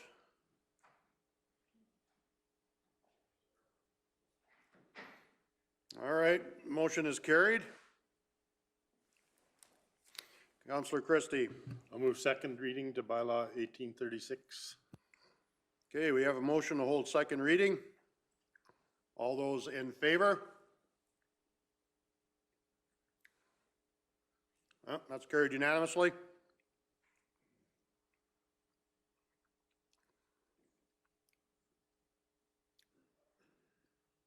Councillor King. Make the motion to give consideration to holding third reading to bylaw 1836. Okay, we have a motion for considering third reading. All those in favor?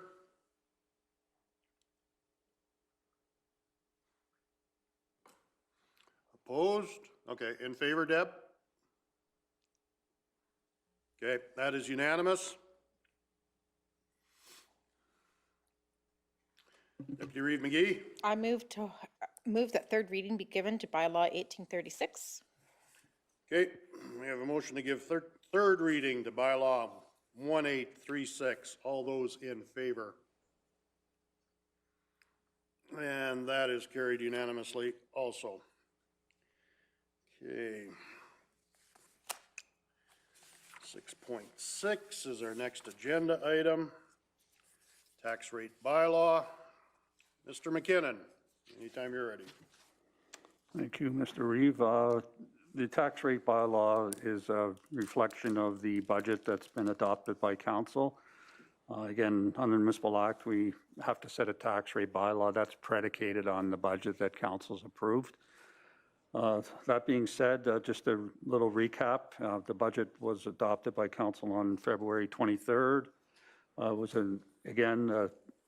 Which was the case probably for the last couple of years, very difficult fiscal challenges being faced by the county. The county went into the 221 budget with a shortfall of roughly just under $2 million, $1.9 million.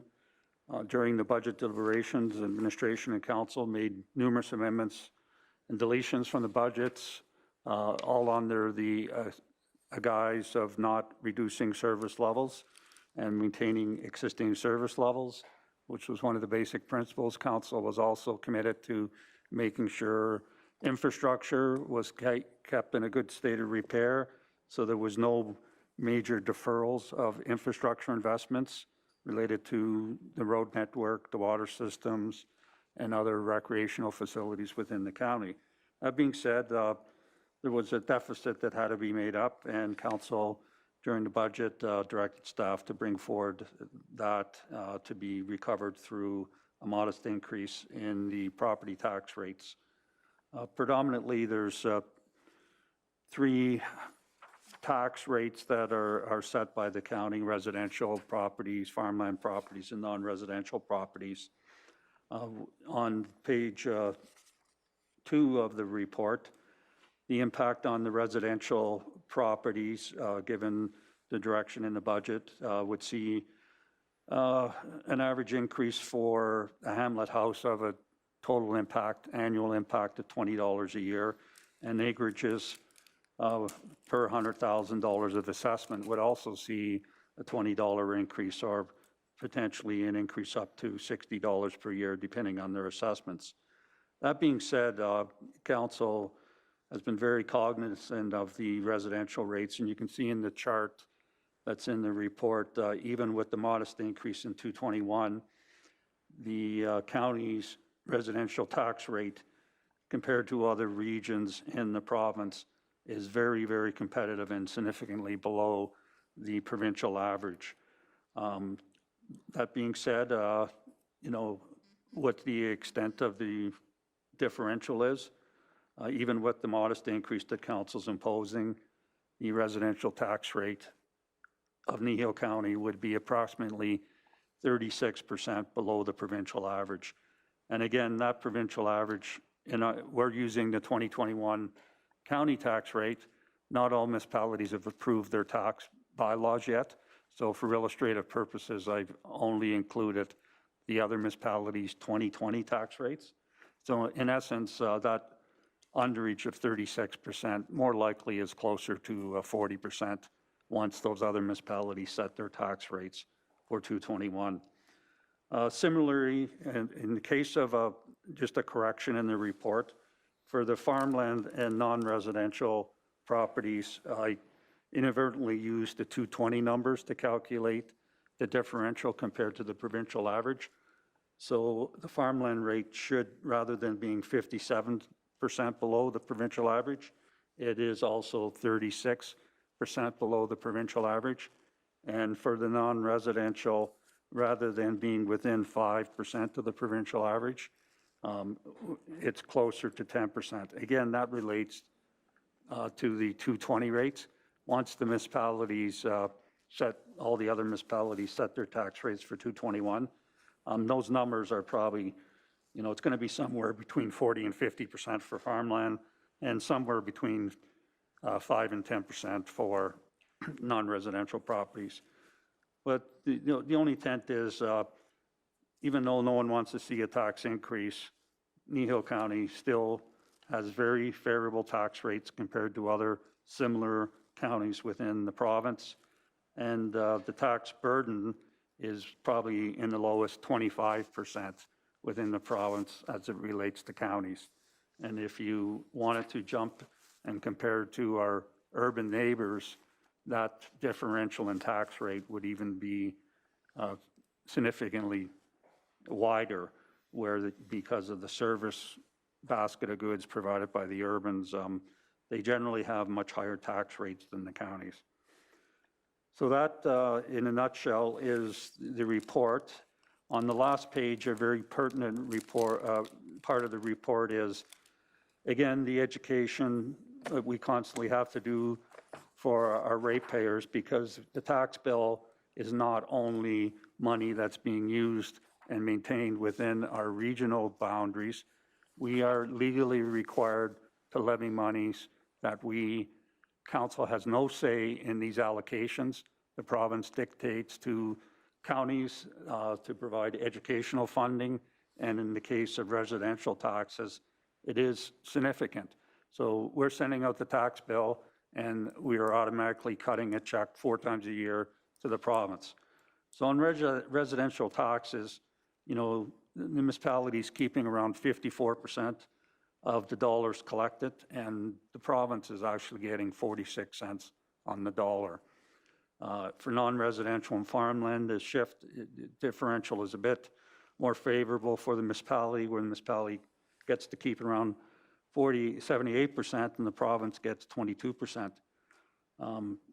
One of the items I'd just like to make council aware of, and council's very aware of this, other provinces have started to make the commitment to move education off the provincial or off the municipal tax rate.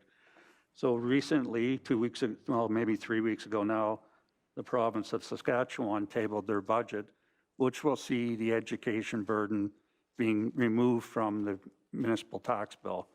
And I'm sure the Reeve, through RMA and other municipal entities, will continue to advocate that our provincial government moves in that direction, so the municipality would be able to reduce the overall tax burden on the municipal tax bill and keep a share that is needed to fund the infrastructure needs of the county. So that's basically it. I didn't specifically mention in the RFD the impact of seniors housing. It is in the bylaw, but overall the seniors housing requisition is approximately 75,000 of the roughly $30 million that's being levied. So it's a very insignificant portion of the overall tax bill, and it does go a long way for that organization. The bylaw, again, lists the over and under levies as it relates to prior years, and those are taken into consideration, so we're not double taxing ratepayers in the current year. So that concludes my report on the tax rate bylaw. Does council have any questions for Mr. McKinnon?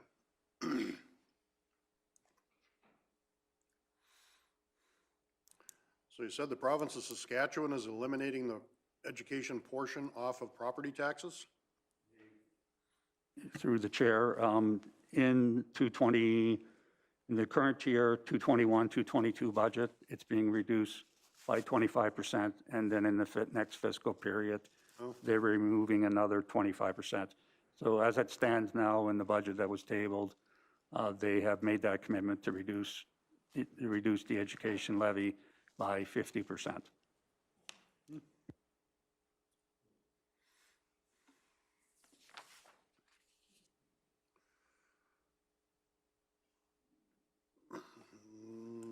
Deputy Reeve McGee. Again, thank you for the easy-to-read presentation, and having that we've spoken about this process for quite some time through Committee of the Whole and other opportunities, I think it's time to give first reading to Bylaw 1834, that being a bylaw for the 2021 tax rates. Okay, we have a motion before us to give first reading to Bylaw 1834. Is there any discussion to that motion? I see none. I'll call the question. All those in favor?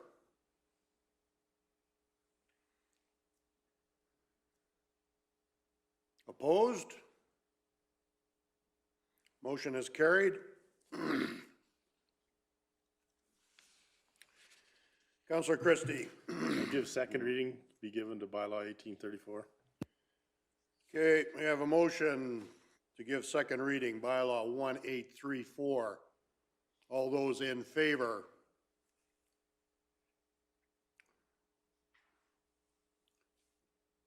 Opposed? The motion is carried. Councillor King. I'd make the motion that council give consideration to hold third reading to bylaw 1834. Okay, we have a motion for council to give consideration for third reading. All those in favor? Opposed? The motion is not unanimous, so third reading will have to come back at the next council meeting. All righty. Next agenda item, 6.7. Mr. McKinnon.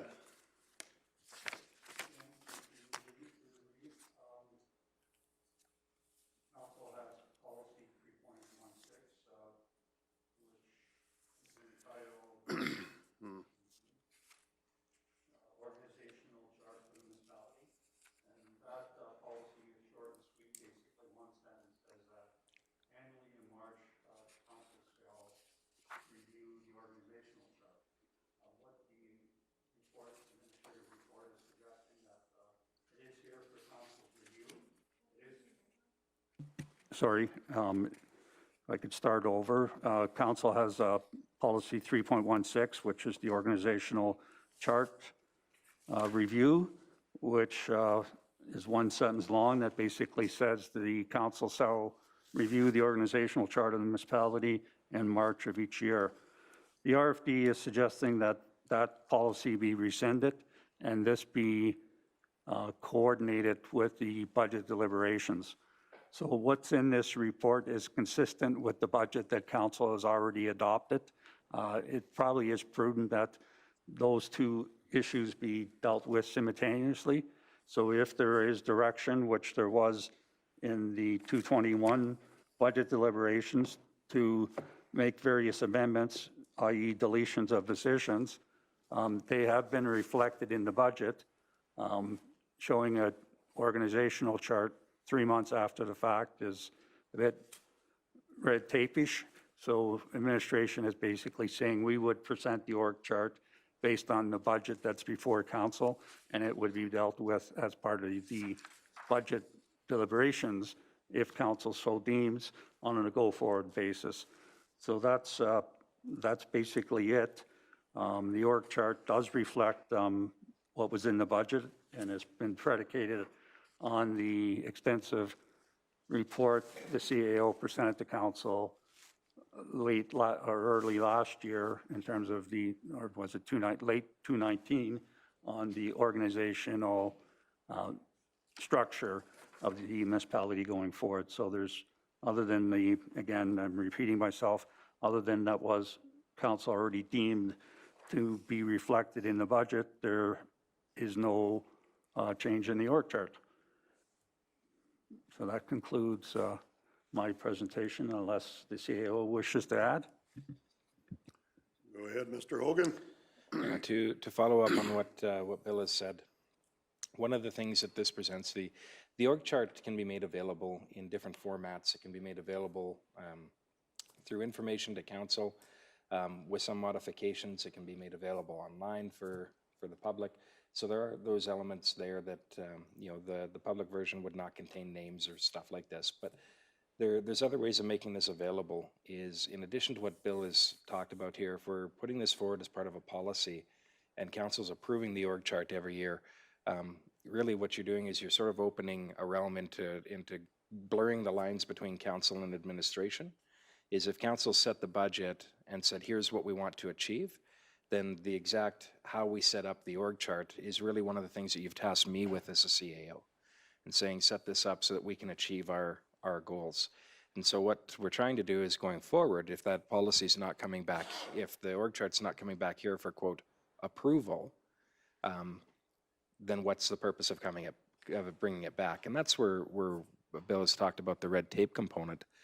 You know, what we would like to do is you task me with the flexibility of being able to alter staff functions, to alter things like that within the scope and parameters you set by the budget, and to achieve what you've put out as a council to achieve. So as an example, you know, we've had one position that we've altered internally that has no budget impact, but has allowed us to basically build in some additional resources for one of our departments.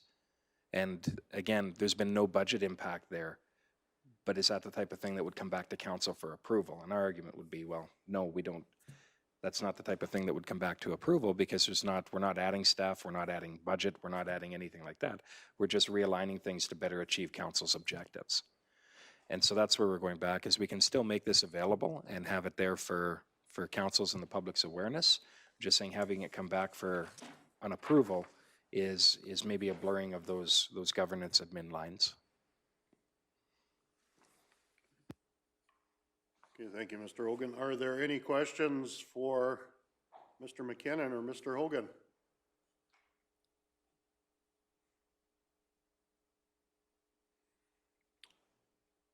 Seeing as not, what are council's wishes?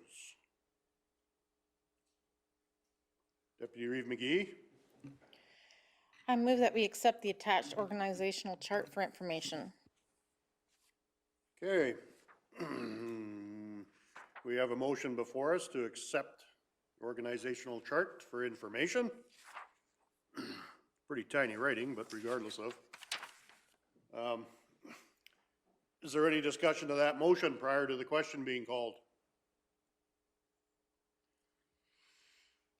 Seeing as how there's no questions, no discussion, call the question. All those in favor? That's carried unanimously.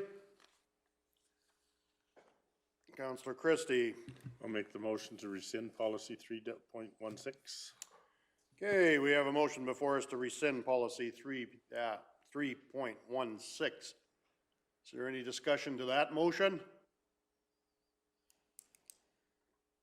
Seeing as not, call the question. All those in favor? And that is carried unanimously. Okay, thank you very much. Our next agenda item will be 8.1, community grants. Mr. Hogan. Okay, through you, Mr. Reid, the item that's before you is regarding the first round of community grants to nonprofit organizations. This is as per Council Policy 15.3. Council did review the applications at the Committee of the Whole meeting and did recommend from there that Council grant the Parkview Lodge application in the amount of $6,000. At that Committee of the Whole meeting, it was also requested that the administration confirm the ownership of the Acme Golf Course. This was in an attempt to confirm whether the Acme Golf Course was eligible for a grant under this policy or not. We have confirmed that the golf course is owned by the Acme Golf Club, and as such, they would be eligible for funding under this grant. So we have done that, followed up on that request and made that confirmation. With that, we are recommending that Council follow the Committee of the Whole's recommendation and award nonprofit grant funding to Parkview Lodge of Carbon in the amount of $6,000 and Acme and District Golf Course in the amount of $2,500. Thank you, Mr. Hogan. Are there any questions? Discussion?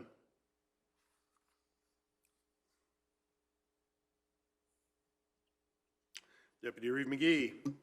I'd like to move that we approve round 1 of community grants to nonprofit organizations funding to Acme District Golf Course of $2,500 and Parkview Lodge of Carbon of $6,000. Okay, thank you. We have a motion before us as presented on screen. Is there any discussion to that motion?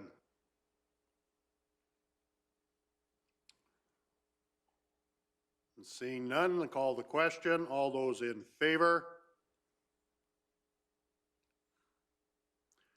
And that's unanimous.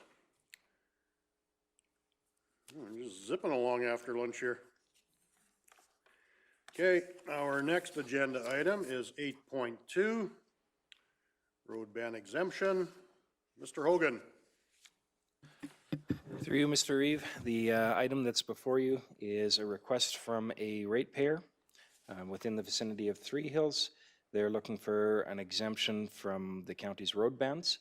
As council is aware, the county has banned a number of surfaced roads, and the current road ban is at 75% and lasts until May 14th at the current time. We have received a request from the ratepayer whose email is in the item itself that either non-enforcement or that they be exempted from our road bans.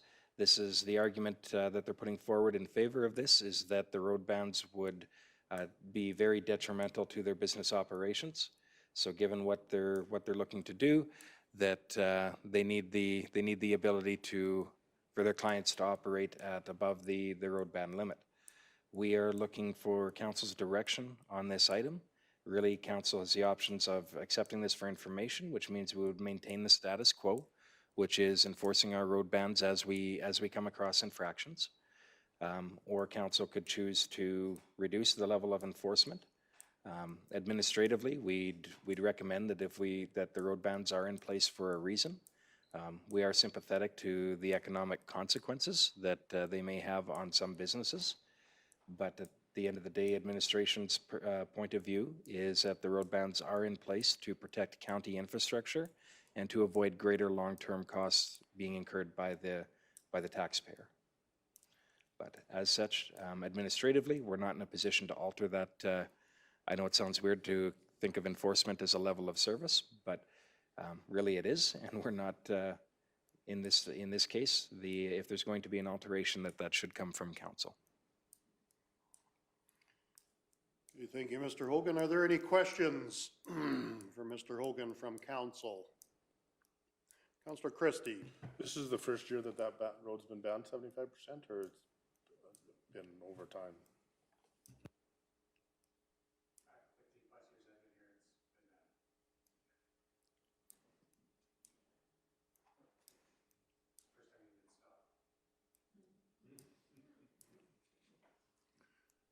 Okay, I don't believe that anyone heard that's on video conferencing, so it's been banned previously. Is that what you've said, Mr. Buchert? Sorry about that, Brad. That's right. Yes, Mr. Reeve, that road's, 15 plus years I've been here with the municipality, it's always been banned. It's a chip seal road. So I don't see a reason to take it off the ban list. I can tell you what other municipalities have done. Some municipalities, along with even governments, they'll do a ratio, but that sometimes is hard to enforce too. Like some guys will say, well, 75% agricultural, get it to 90% for road ban. If you have a 90% road ban, then you can be 100% if you're agricultural. There's ideas like that you could look at, but I would recommend not looking at that, but removing the ban, at the mid-May, and then proceed with your business. So, because that won't be the only person that comes with a request. In essence, what you're saying, this road has not been treated any differently than any of our other chip sealed roads in the county. Correct. Chip seal or even ACP pavement, like the Linden Road, we still ban that road. Yep. Even though it is an ACP pavement. We try and protect that one as much as possible, especially for the west side of the 30-4, so. Thanks, Brad. Does council have any other questions?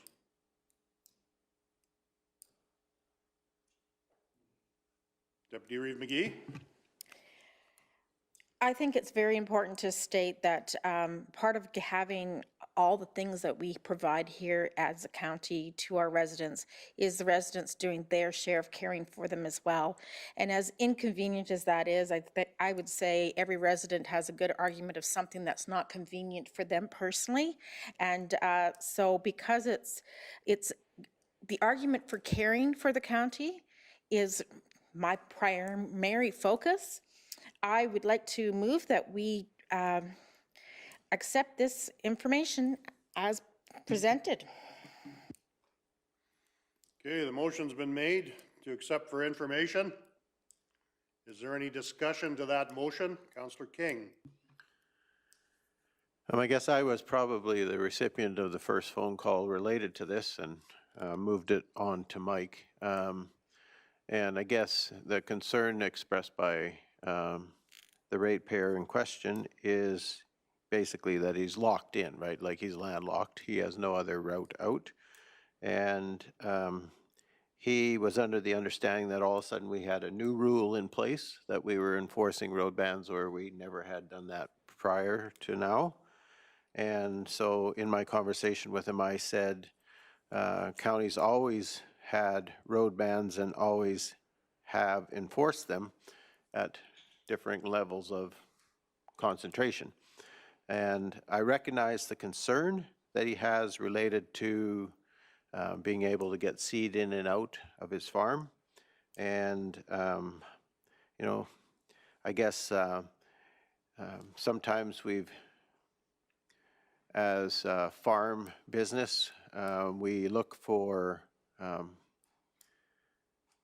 maybe a little more leniency than other places, but I told Mr. Penner that if this came to council, I certainly would reiterate the concerns that he had, which are the fact that he's landlocked and that, you know, he does a lot of his business in that very narrow window of time.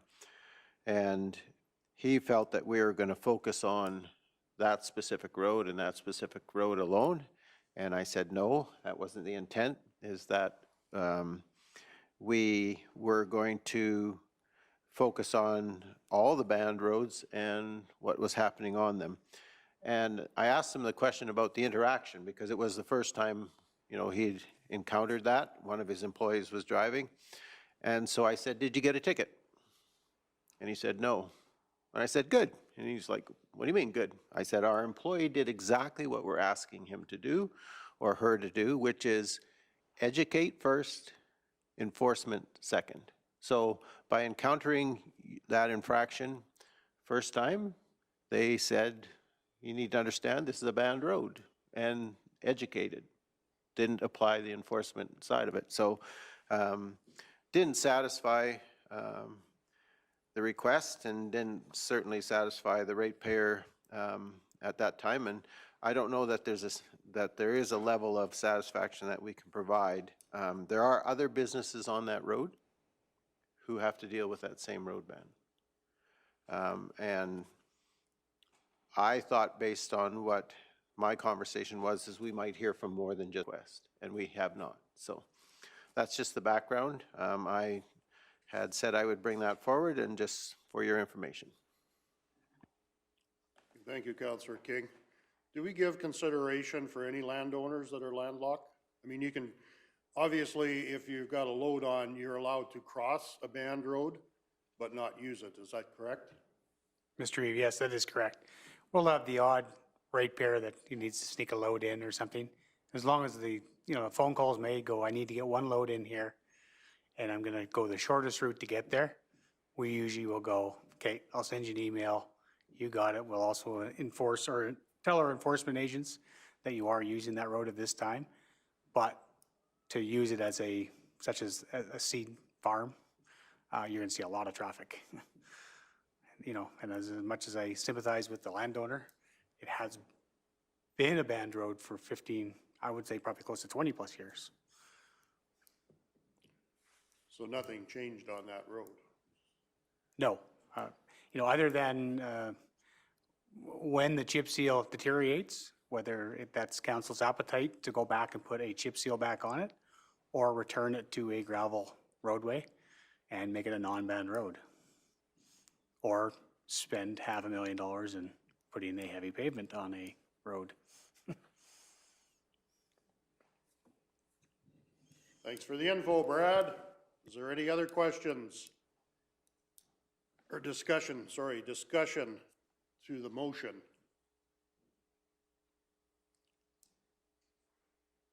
Councillor Christie? Being that he's landlocked, there's no discussion to get him out of there.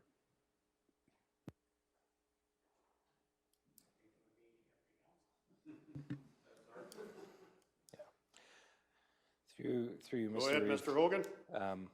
In follow-up to Brad's, to follow up on what Brad has just said, if somebody has a one-off that they need to do something with, we've generally worked with them, and that's what Brad was outlining, is that, okay, we've got this one-off, we need to get it here, and we'll consider a number of factors. It's not necessarily a guarantee that we'll do that, but depending on the exact condition of the road, all those other things, we have worked with people in the past. Where we get into some of the other businesses, if the traffic is going to be constant, and it's not a one-off anymore, right? Now, what we're seeing is that we do have I think what's driving this is that there was an interaction there with a peace officer. There wasn't a ticket issued, but there is a, there is a fear that there could be, and we acknowledge that could absolutely impact the economics of the business and the income there. To reinforce what council has said is there's, when our peace officers are out there looking at enforcing weights and dimensions, they're not out there targeting one specific operator or one specific road. They're out there looking at all the road bans. So they're not spending all their time on one road because they've got other roads with bans on it that they need to be out looking at too. So we don't do, we have no targeted enforcement taking place.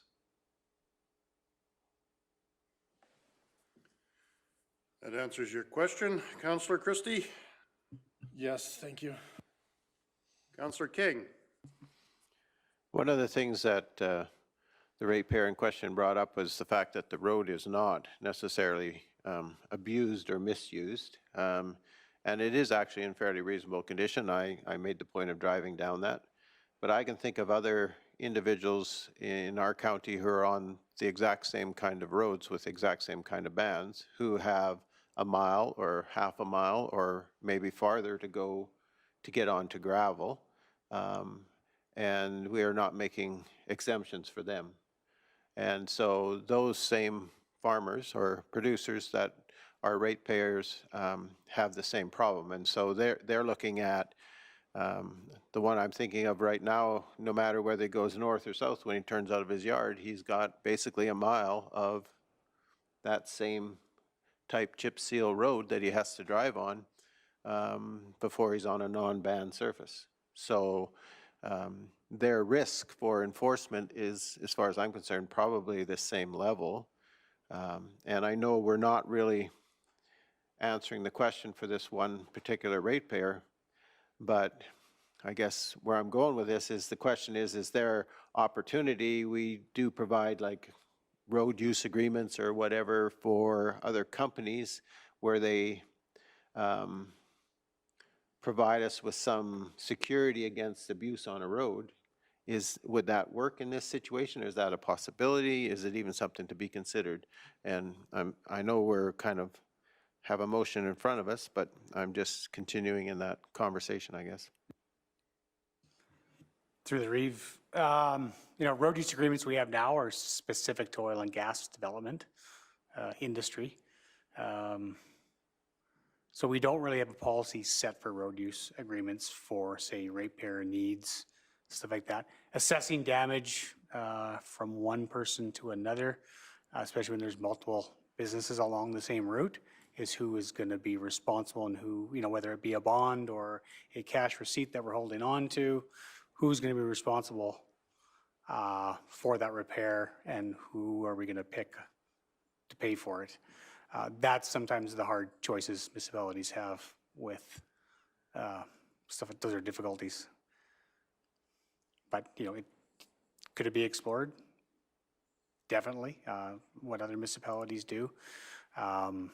It's going to be very hard to specifically say this damage was caused by your business, similar to what we do for an oil and gas development when they start, they bring a rig in, they damage it with the rig in, then they bring the fracking material in. It's pretty easy to say that this specific road, the condition we looked at, we camera those roads prior to any construction of oil and gas development, and then we camera it afterward, and any repairs to be done immediately, or during the oil and gas development. So.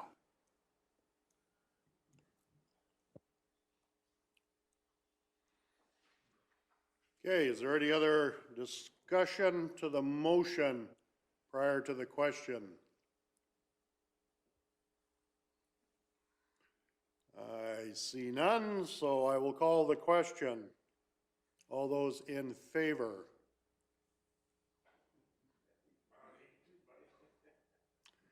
And it's carried unanimously. Okay, thanks, Brad. And Mike. I sure wouldn't want to take responsibility for damage to a road, knowing that there's other people traveling that public road. Okay,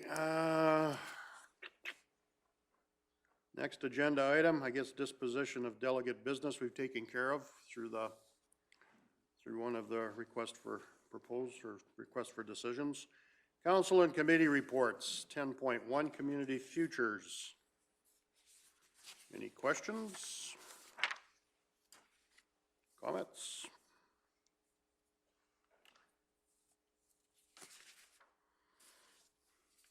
Councilor Christie. If no questions, I'll move the committee reports as presented. All right, we have a motion to move committee reports as presented. Any discussion to that motion?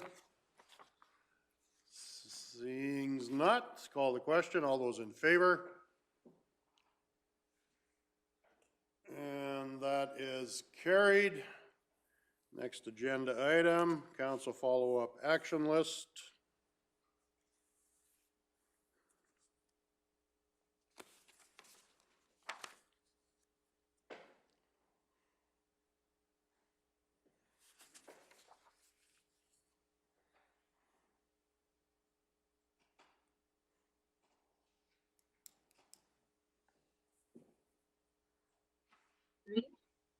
Oh, Councilor Penner. Just while we have Brad in the room, I'm just wondering any more information on the gravel blitz days.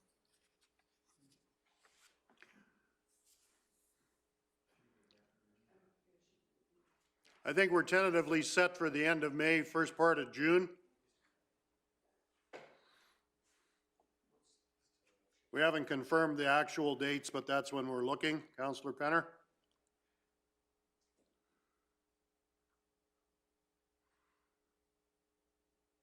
Hopefully the typical snowfall on the May long weekend will be melted and then we can go in there and move some gravel.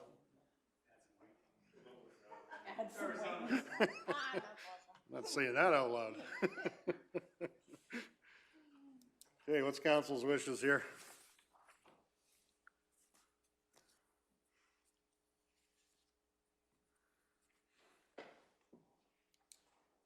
Councilor King? Make a motion to receive the follow-up action list as presented and for information. All righty, we have a motion to receive for information as presented. Is there any discussion to that motion? Seeing not, I'll call the question. All those in favor? And that is carried. I do believe that brings us to the end of our agenda. We have nothing in closed session. So at 1:44, I will adjourn the meeting. Thanks, everyone.